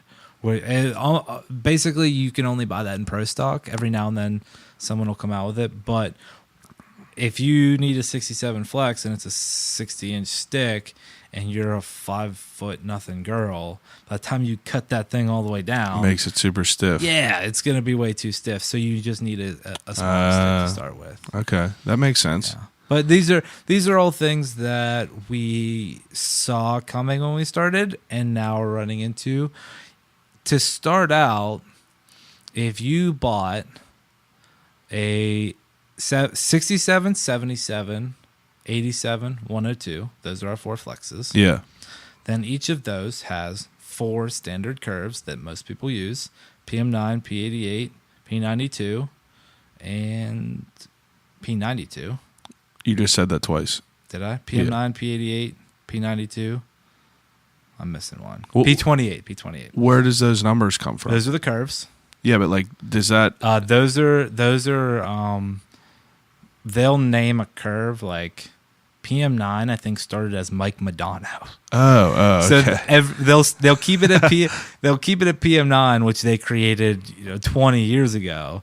They'll just name a new player out every year, like every few years. Are they gonna make a PM87 that's just like flat? They It's have just I think it's CCM has a Crosby curve. Oh yeah, But it's not what Crosby uses. They just put his name on it. okay. So they put these people's names on it, but just as a selling point. yeah, you Swindlers.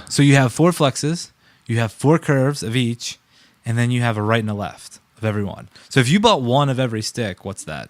32 Yeah, that's in inventory just to have one of everything. a whole size run of everything. Exactly. Yeah, not size run technically, but that. So then if you sell one, then what do you? Then you got to buy a new inventory. Like Yeah, that's fucked. exactly. Actually. So we had to project what people were going to Wow. buy based on what was popular, and buy more of those and buy less of the uncommon ones. Yeah. So as we start to expand, you start to learn what people are buying, and then obviously move into intermediates like we are now, and just kind of target the more popular sticks and cycle back on some of the less popular sticks. Yeah, that makes sense. We're learning. We're learning. Yeah, that's all it is. Yeah. Just feeling it out. Yeah. Just a fucking dude out here trying to do some shit. Like I said, dude, this is something, everyone has a fucking clothing company. Everyone has a podcast now. Everyone has all this shit, but I've never met anyone that has gone this route and, kind of delved into something like that. Yeah, it's different. And like I said, we weren't really out here looking for it. It just kind of stumbled into... Yeah, so it fell into our laps, really. And so we're going to run with it. Hit the ground running and keep it going. Yeah. I do. I like it. And, that's one of the reasons I wanted to have you on. I mean, like, I see that you guys are like a new company. I don't even fucking play hockey, but like, I'm a fan of it all. Obviously, I have a lot of people that, that love it and play. I might ruin a Christmas gift, but I'm going to probably buy one of these for my cousin for Christmas. Sweet. He's the only one that's in my family that still plays hockey. So, that's awesome. John, that's what you're getting for Christmas. Merry Christmas. There we go, John. Yeah, dude. All right. Well, is there anything else about hockey that you wanted to talk to? No, I'm pretty sure we covered everything. Yeah, I feel like I gained a lot of knowledge with all this shit. Yeah, I mean, there's a lot to it, but once you kind of get it figured out, then It's just a lot of trial and error and like figuring out what fits best for your business model and what you want to do. that's business, and it's just In a nutshell. it's education. You can't appease everyone. That's probably not even the right word to use, but yeah, you can't cater to everyone. All right, for the best part of the podcast and my favorite part, I do a segment at the end. Are you a fan of The Office? I've had The Office on my TV a lot in the background. Yeah, I never pay attention to it. but you watch it, or is it just a background? Do you know any of it? I bet it's on. I bet it's been on my TV in front of my eyes for 50 hours, and I can't name a character. Really? I respect that. I swear I put it on. I've tried. I've tried 100 times to watch The Office. Yeah. I've never completed an episode, and I cannot pay attention to what. That's fine. I'll put it on and then go on Twitter. Yeah, And I then mean that's usually how everything is. Me and my wife will sit here and watch something in quotes, but we're just like on our phones, just looking at dumb shit. Well, it's fun. It's fun to put like The Office on and not pay attention. Yeah. But then like Ozark, Yeah, you put that on. you have to look and at everything. You turn your phone off. Yeah, because it's yeah. So like we're gonna break into this. So this last section is Desert Island questions.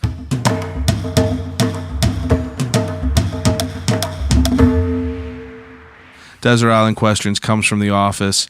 They get locked out of the office one episode, and they play this sitting around in a fucking circle. So I give each guest 3 categories. In each category, you get 3 choices to take with you on a desert island to watch, read, or play. Read/play and listen to over and over and over again. So the first category is movies or TV shows, whatever you want to call it. But you get 3 choices to take with you. You could take any, anthologies or whatever the fuck you want to call them, TV shows, whole series, whatever. So that's as of this point in time, right Yes. now. So if I took Ozark to a desert island, I would have 2 seasons to watch. Is Yep. that what you're saying? Yep. I feel like I've never watched Game of Thrones, but just because it's so dense, Yep. I've never started it. I feel like that would keep That is such a good answer. that would keep your interest for a long time. I mean, it may not be the best show, but there's at least a lot to consume. Yeah, that's a good answer. No one said that answer yet, but I've never watched it either. I've never, yeah. I mean, another one that comes to mind is Breaking Bad, which was pretty long and obviously very good. You watched that? I did, yeah. Okay, Did you yeah. see it? Yeah, I loved it. I thought it was really good. I've also, I mean, this was years ago, so I've been really thinking about trying to like coax my wife into watching it. She's Not like, into it. I mean, she's into it. She's just selective. She just thinks that she's not into things. Like True Detective, you see that? No. Oh my God, you need to watch it. It's 8 episodes, dude. That's it? Ain't even a big commitment. Don't watch the That's- second season because it's trash. The 3rd season is about to come out. Has nothing to do with the first season. But So wait, how many of these do I get to pick? One? you get to pick 3. I have to pick 3 more? No, you get to pick 3 total. So like, let's say you did choose. Okay. You picked Game of Thrones, so you have Okay. the whole series of Game of Thrones, and that's one choice. So you get 2 more choices. And is this all the same category? Yeah. So I mean, but it doesn't need to necessarily just be movies. Okay. Would choosing Barstool podcast would that constitute all the Barstool podcasts, or is that do I have to pick one? You could choose that. I would pick all the Barstool podcasts because there's a huge variety, and you won't get sick of one, right? Yeah. Because if they have 10 of them, I'll allow it. I'll do that. Books, No, not books yet. Oh, we're not on to books. No, you So- you got Game of Thrones, you got the Barstool podcast, which is technically, I would technically say that was like listening, but we'll put it under movies. Okay. So you have one more thing to watch over and over and over. Okay. Shameless. Shameless. Oh man, so good. I gotta go with Shameless. Yeah. It is so good. I gotta go with Shameless. That's you gotta mix it up with something not that serious. I guess I really did jump the gun with the Barstool thing. I screwed that one up. That's all right though. You want to take it back? Yeah, I'm gonna take that one back. But Yeah. I don't have a replacement for it. I mean, you picked 2 TV shows. You don't have like a fucking favorite movie? I very rarely watch movies. Okay. I'm not. Not even like Mighty Ducks or Miracle. Yeah, but I've seen those 100 times. I don't really do movies that much. We'll do like some documentaries and stuff like that. And like you said, Small Commitments. Ooh, Yeah, you can't all beat about that. the Small Commitments. Dude, True Detective, you got to watch that. It's 8 episodes.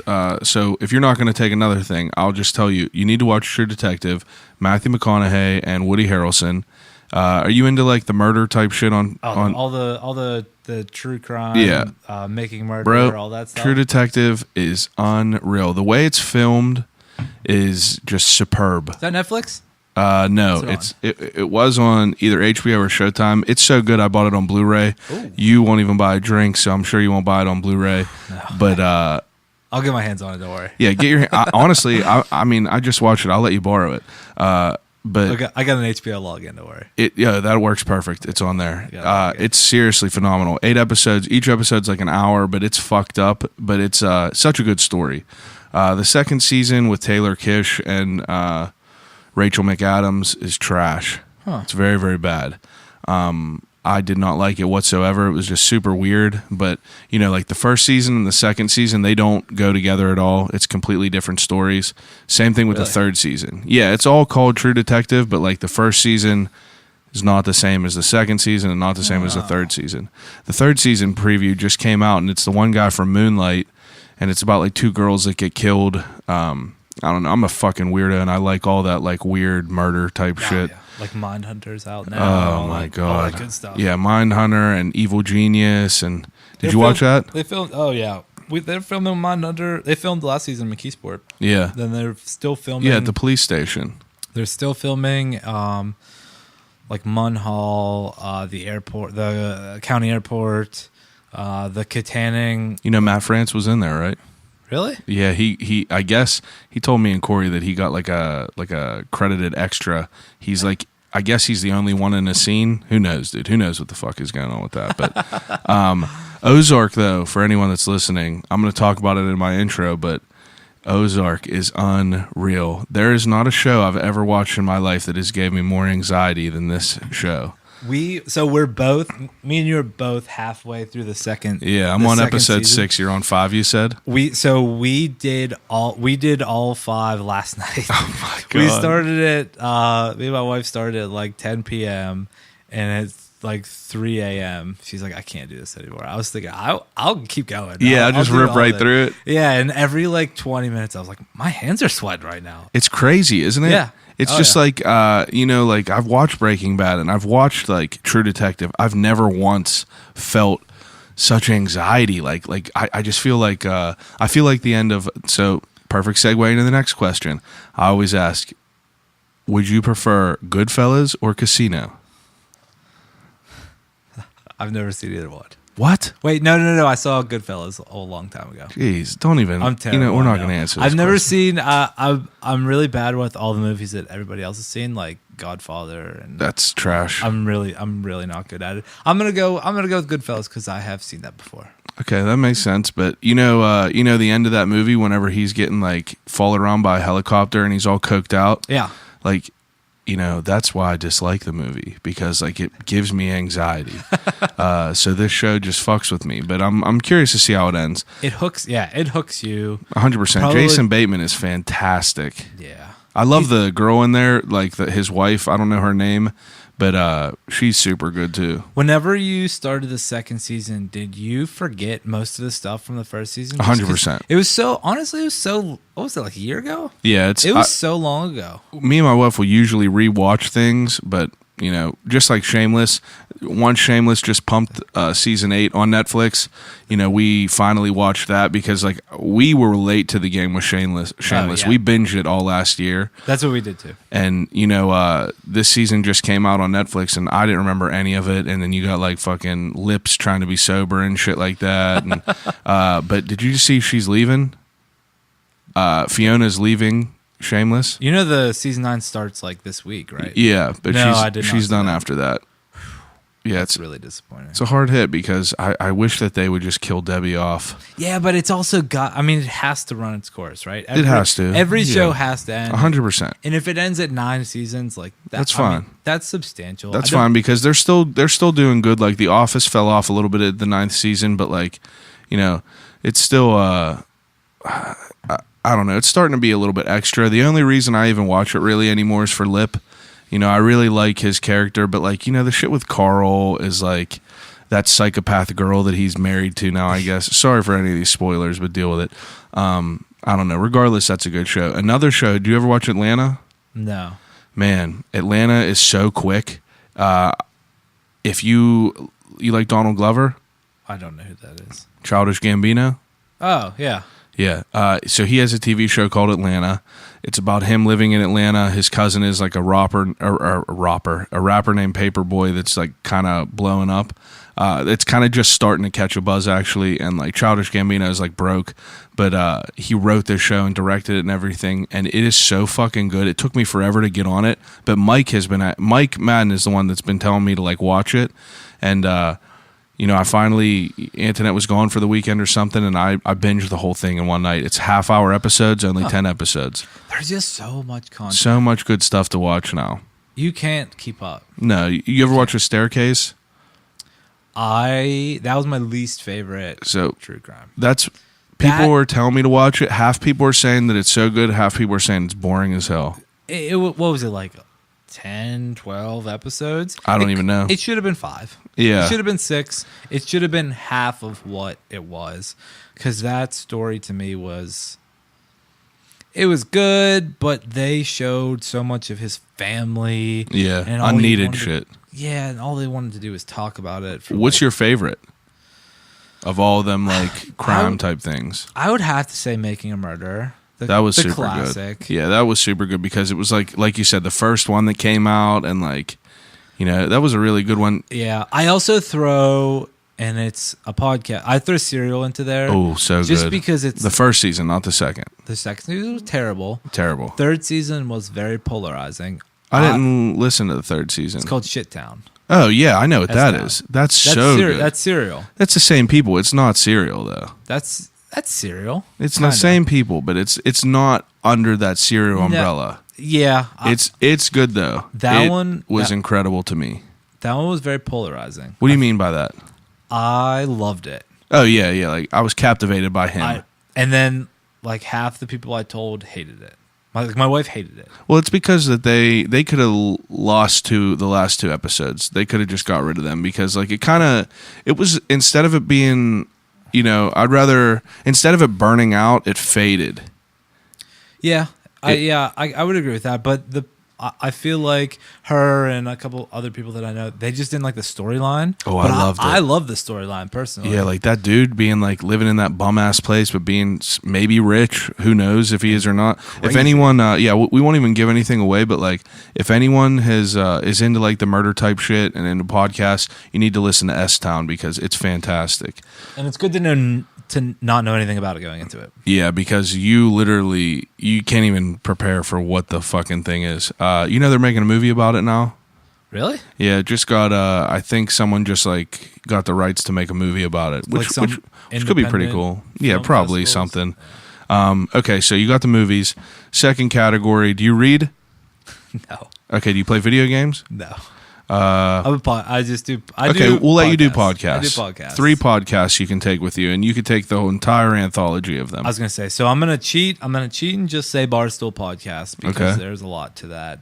I'm also gonna go Joe Rogan because there's just so much content you could go through. Yeah, diverse. So anything you can get Steven Tyler talking about heroin, or you can get fucking Ben Shapiro spitting some wild shit. And you learn a lot.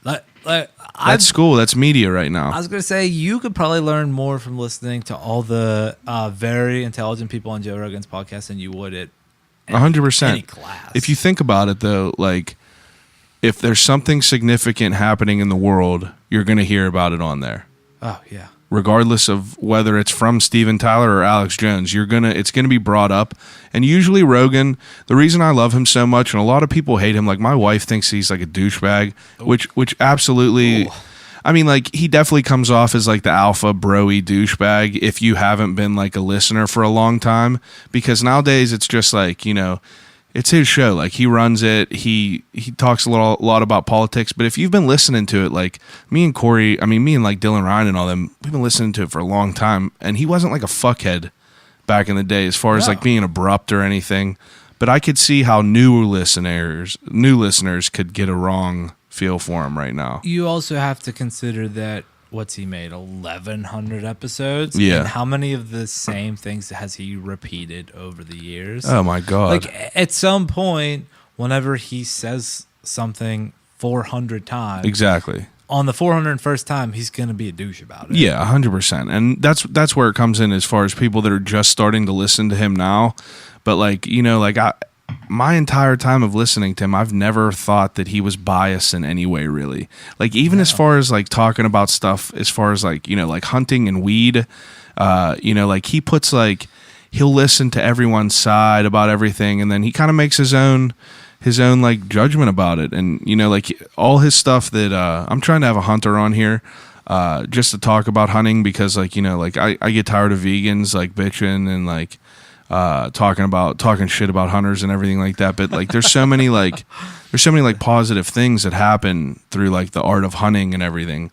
And those are some of the things you learn about on Rogan's podcast. Yeah, the Matthew. Have you listened to the Matthew Walker one? He's the sleep doctor. No, I haven't, but people have told me to listen to him. I don't know that there's a podcast that actually changed how I live more than that one. And it's not that I didn't get enough sleep before, but that one, and I'm sure everyone I talk to is sick of me talking about it. But to get the difference between getting 7 hours of sleep and not getting 7 hours of sleep is astonishing. I'll tell you one thing. I could sleep. I sleep pretty damn well. You get your 7 hours? Yeah. I mean, I go to bed early. Like, I'll go to bed at 10, wake up at 5, 5:30. That's good. 7 hours is that's it. Like, that's the magic number. But you know what's fucked up is, like, on the weekends, I'll stay up until 2 a.m. or whatever just watching TV, and, like, I cannot sleep past 5:30, 6 a.m. It's impossible for me to do that. Really? Even on the weekends, dude, I wake up and I'm just, like, up. That's why, like, I'm up just editing podcasts, or I'm trying to bribe people to go golfing with me at 7 a.m. That's torture. Are you not a morning guy? No, I barely make it into work with my eyes open every day. Oh, I'm up, terrible. Ready to roll. Even on the weekends, I can sleep in without much of a problem. You wake up at 5:30 because your body wakes you up. Mine's like 10 at best. Yeah, it's understandable. All right, so the last one. Yeah, I got one more, right? Yeah. So this is a bit of a nerdy one. No, you picked 3. You picked Barstool, you picked Rogan, and you picked S-Town.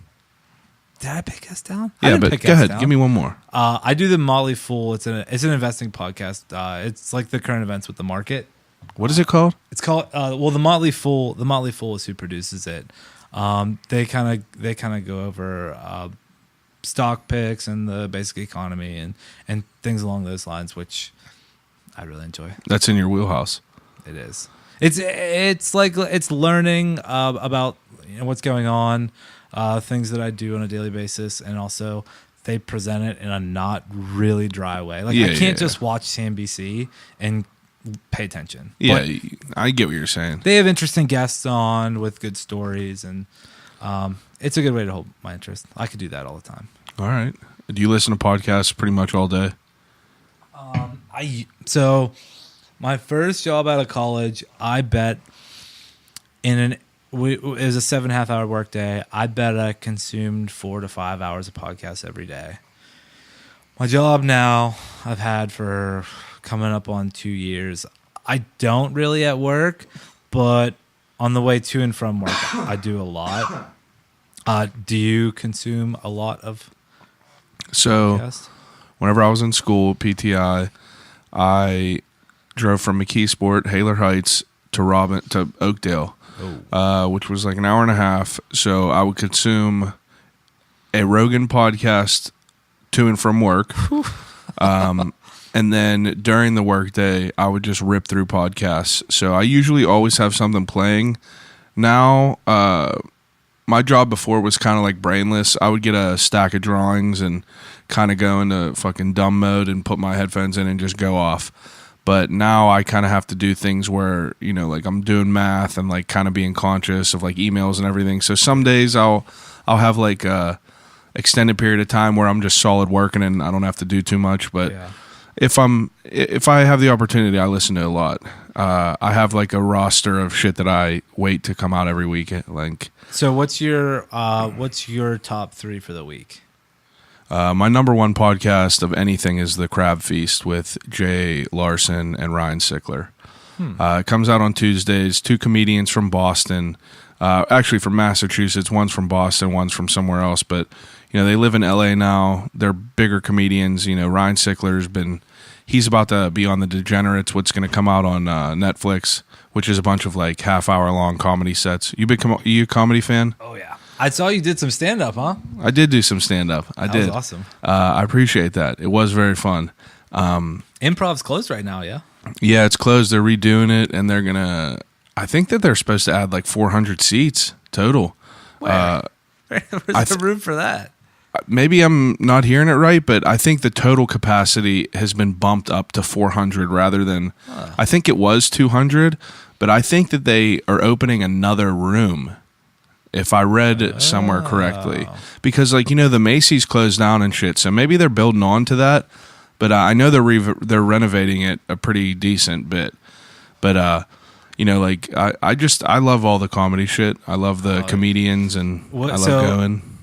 Lindsay has like the improv email list. Yeah, and so is that your wife? Yes. Okay, sorry. no, that's all right. Whenever they don't sell out shows, they'll send out the like $2. Yeah, they pay for the room. We do that constantly, all the time. Although, granted, the ticket's $2 and you have to spend $15. Yeah, for 2 drink minimum. Yeah, but we prefer seeing the no names more than we like the big names. Oh yeah, absolutely. I mean, you have a diamond in the rough. It's so much better. Me and my wife went to Colorado, and we went to the Comedy Works out there because Rogan and Tom Segura and all them, they talk about it all the time, being some crazy prestigious club. So Bobby Lee was out there whenever we were going to be in Denver. We went to this comedy club and we went in and they sat us front row. No. They were like, so Bobby Lee definitely interacts with the audience. Are you all right with sitting front row? And I was like, fuck it, I was like, I'm fine with it. Like, I did it. He was the most awesome person ever. I saw his dick. He is just very, very weird. Like he's hilarious, but very, very just out of the box. Like, he had like a G string on, and his thumb was just sticking out of it, and it was just a very, very weird time. But the opener that he had was this dude. I cannot remember his name for the life of me, but he was by far probably the funniest comedian I've ever seen. He was just some young, skinny white dude that talked about being a nerd. And, I think that he was like a quiet nerd in high school or like middle school that kind of came out of his shell because he was a good looking dude, dressed well, but he had authentic stories about you could tell that it was authentic, but he was just hilarious, dude. And me and my wife, she's definitely got into comedy more since me and her have got together, and we try to go we're gonna go see Joey Diaz in Ohio. I saw lots of it in Pittsburgh. Did you? Yeah. I go to him anytime. I got to do a podcast with Bert Kreischer. Really? Yeah, not for this one, but me and Dylan Ryan did a podcast years ago, 4 years ago. Whose podcast was it? It was called The Pod Rats. So it was just me and him. It was before podcasting. I think it was the first podcast in Pittsburgh. There was one other one. It was like a business podcast, but do you know what Drinking Partners is? No. They're a local podcast. They're pretty cool. They do a lot of they do like a drinking comedy based podcast out of a studio called Epicast, which is ran by a guy named Buzzy, and he was he was our engineer in the beginning. We were all just fans of Rogan and his friends, and we were like, fuck it, we'll start this podcast. We did 10 episodes or 11 episodes. I had Aaron Kleiber, Lee Trabosic. You know who they are? Aaron Kleiber's a comedian. Lee Trabosic is that magician from Pittsburgh that did the Houdini thing down Pittsburgh a couple years ago. Huh. He's a big deal. He's touring everywhere, but we had them on because it was so much easier back then because there was no podcast. I literally messaged Bert Kreischer. I was like, hey man, we're local couple dudes from Pittsburgh. We have 6 episodes out. He was like, absolutely, come to the improv. Is he wild? Dude, he was the nicest guy ever. We literally met him at the front of the improv. He was with his Travel Channel crew. He was like, oh, you guys are doing the podcast? Come on in. And took us back to the green room, bought us all a drink, immediately like put on a microphone, was super professional.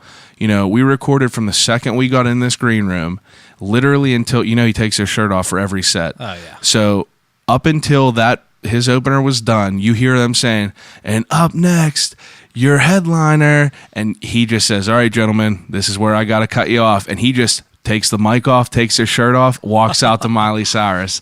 And I was just like, man, that's fucking awesome. That's so cool. And, you know, we talked to him for like 40 minutes. And, you know, I sound, it's terrible to listen to now. Like, it's on YouTube. You can still look it up, but it's terrible. You know, I sound like a fucking idiot. And I tell him in this video, I'm like, yeah, man, I always wanted to do stand-up. I've always been afraid to.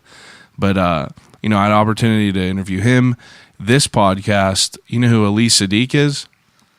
That name sounds familiar, but he's like a short, skinny black dude, bald.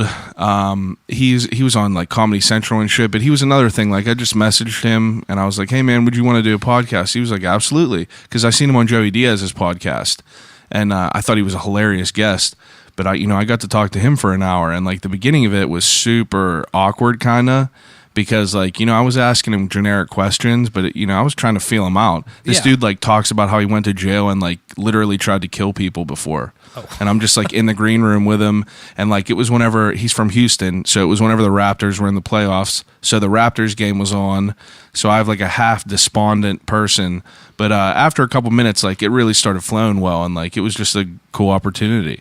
I feel like that would be the hardest part about podcasting on a regular basis is you're not gonna have chemistry with everyone, right? So like you're gonna have to fight through. That's where the host comes in for sure. Yeah, you're gonna have to fight through some awkward stages, and you're gonna have to get used to people not really giving you much back, like giving you 3-word answers. And that's where like if you listen to my first podcast and you listen to this one here, you could tell a world of difference. But like it all comes down to like the host and how like I curate all my podcasts. So like I pick who I'm going to have on here. I don't give a fuck if someone suggests someone and they're a good fit. I'll absolutely have them on but I'm not going to just have on random people that I don't think will do that will even be able to talk. Like I honestly had no idea. I just knew that you weren't into social media, but I knew that we knew each other enough over the years that it wasn't going to be super awkward and weird.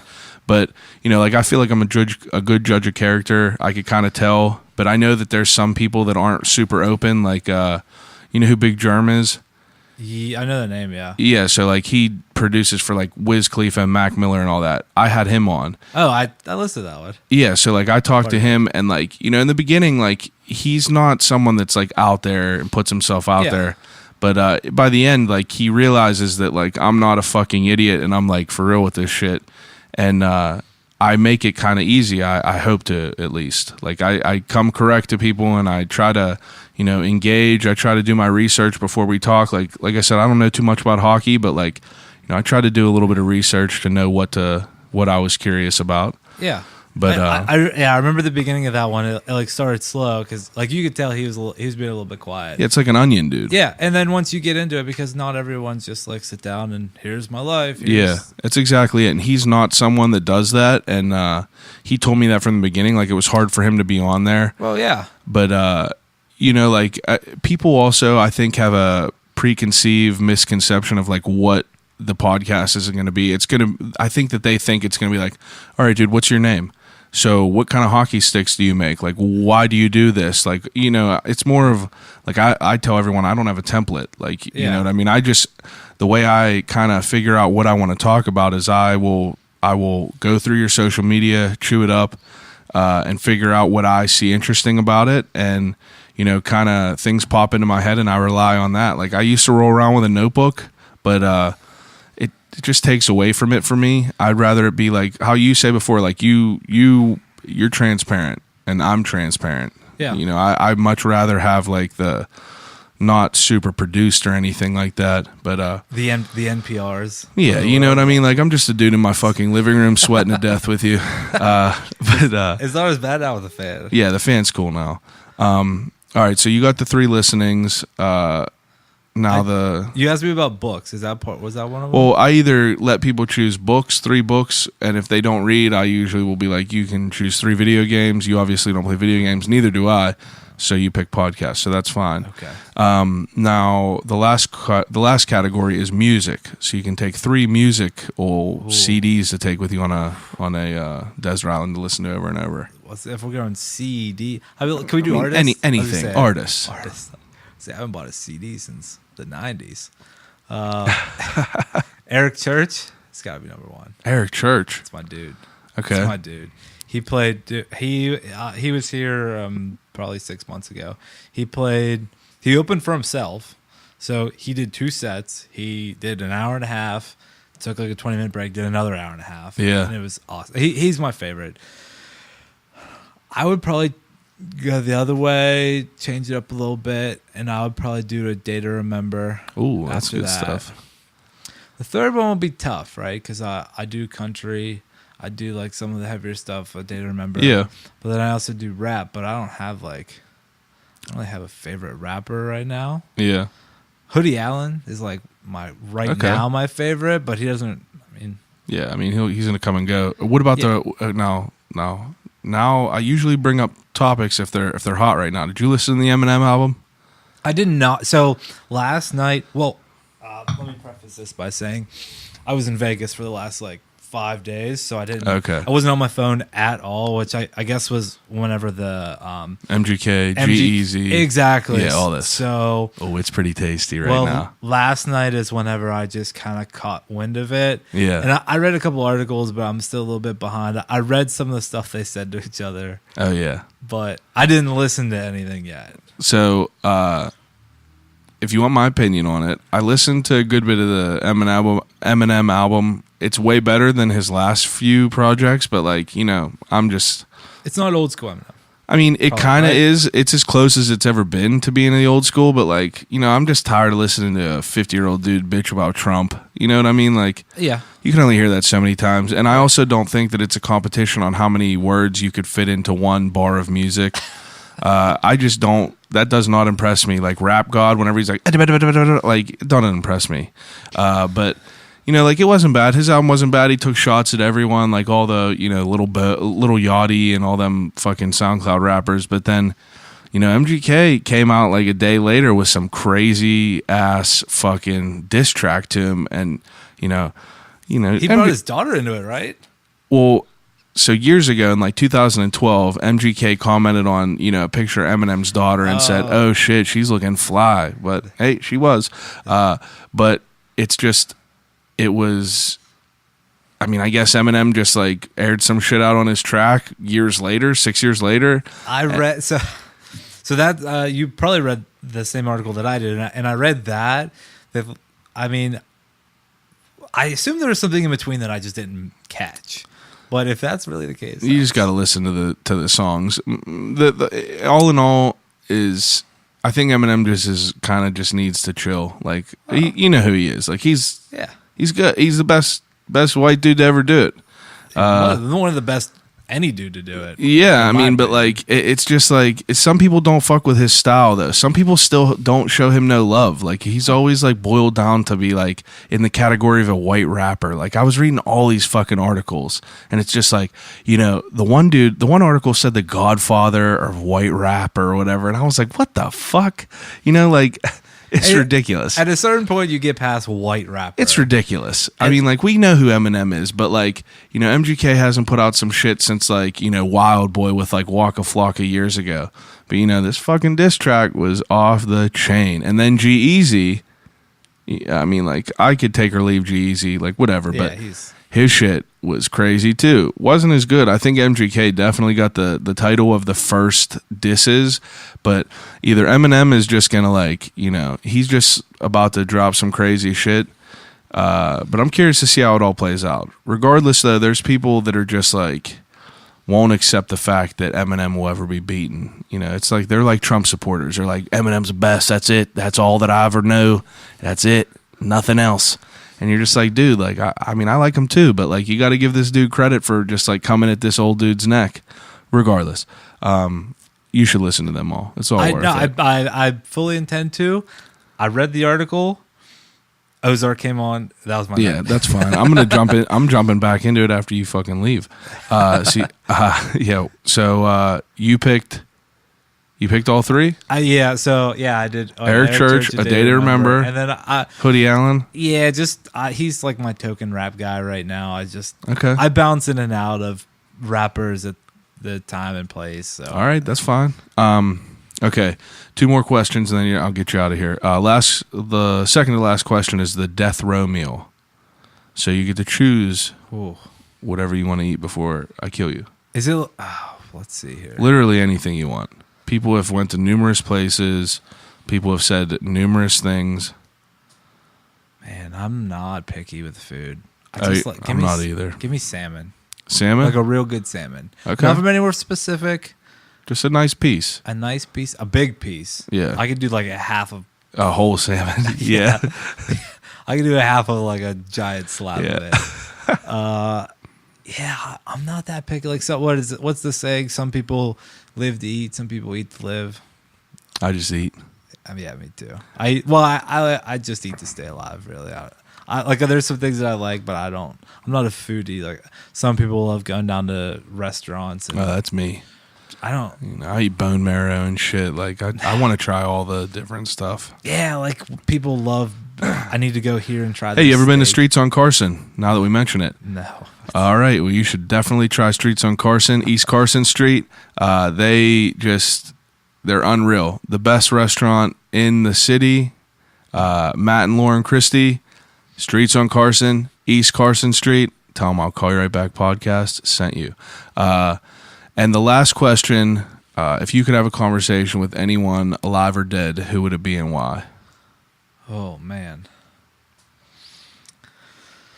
Oh, it'd have to be someone really interesting, right? Some people said Randy Marsh.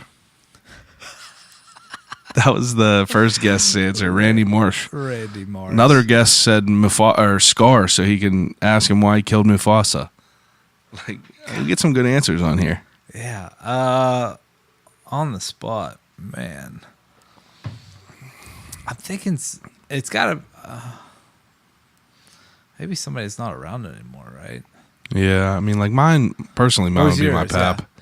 My pap, just because, like, he died whenever I was in, like, 9th grade, and, like, I kind of would want to have a conversation with him after I became the man I did become. So I think that would probably be my choice. You went the other way on that one. I mean, if it wasn't a family member, because that's usually what people choose, family members, I think it would be Robin Williams. Ooh, that's a good one. I have his book down there. It's like a fucking encyclopedia. I haven't read it yet. He's probably my most fascinating person as far as, like, you know, like, he has a quote that says, "We're all born with like a spark of madness or something. It's our job not to lose it." And you know, I completely butchered that quote, but you know, whenever I read it, it means some shit to me. His movie was unreal. The HBO was HBO. I didn't watch it yet. You read his book, or you didn't see the movie? I just told you I didn't read the book. You have his book and didn't see the movie? I have a lot of books that I haven't had the chance to read yet. Oh, jeez. I need to watch. The movie's very good. Yeah, the movie's very good. That's what everyone says. I need to watch it. Yeah, I guess I'm gonna have to steal yours. That's kind of a lame pick, but my brain's really not working right now. That's all right. I'll go with Robin Williams, and we just watched that movie like a couple weeks ago, so I guess that's on my mind right now. But very interesting. Yeah, I'll definitely watch it. I don't have cable, so like I don't fuck with. I don't have any way to check it out, but I'll find it eventually. It's HBO. I don't even have cable.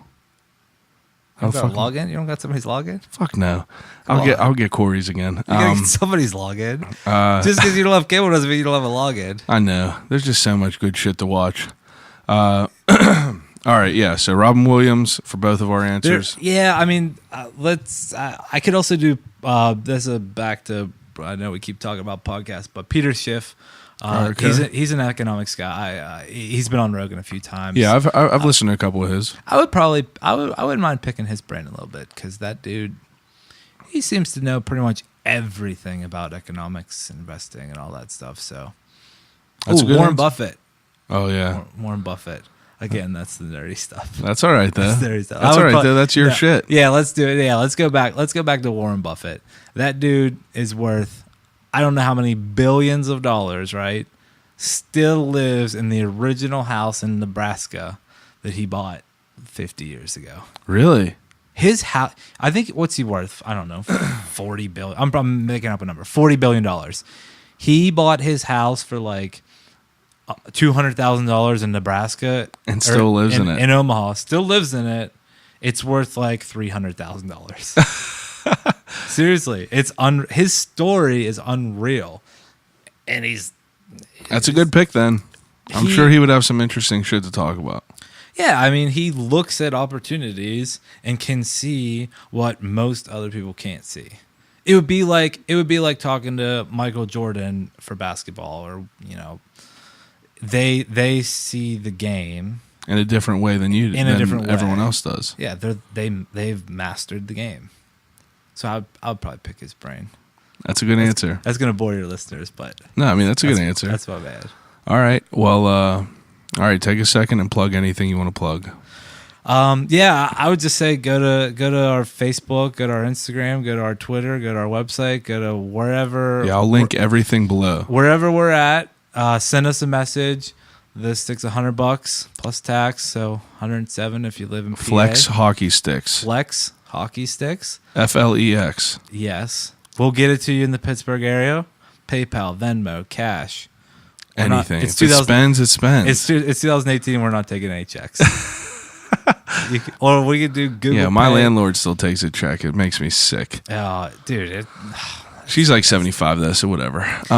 Yeah, I support the local brand and absolutely. give yourself a good stick. Appreciate you having me on here. It's been fun. I appreciate you coming on here. This was a very informative podcast. Good timing too. We're literally right at 2 hours. Flex hockey sticks though. I don't know anything about hockey, but I held it, hit a tennis ball around with it. It's fucking nice. I'm good. 435 grams. 435 grams. You can't fucking beat that. I'm definitely gonna buy my cousin one of these. He listens to every episode, so I don't know why I said it on here. John, is it John? John, the owner. My man John. Yeah, my man John. See the owner? Christmas present. Yeah, Christmas present. All right. Everyone else, thank you. As always, every week you come back and listen to me bullshit for too long. Follow me on social media at I'll Call You Right Back on Instagram, at ICYRB Podcast on Twitter. I'll Call You Right Back on Facebook, YouTube, podcast app, Libsyn, wherever the fuck you look. Or you can email me. I'll call you right back at Gmail. Tell me what you like about these things. Tell me what you dislike. Tell me who you want on here. Call me a piece of shit. Whatever you want to do. I appreciate you guys listening, and I'll call you right back.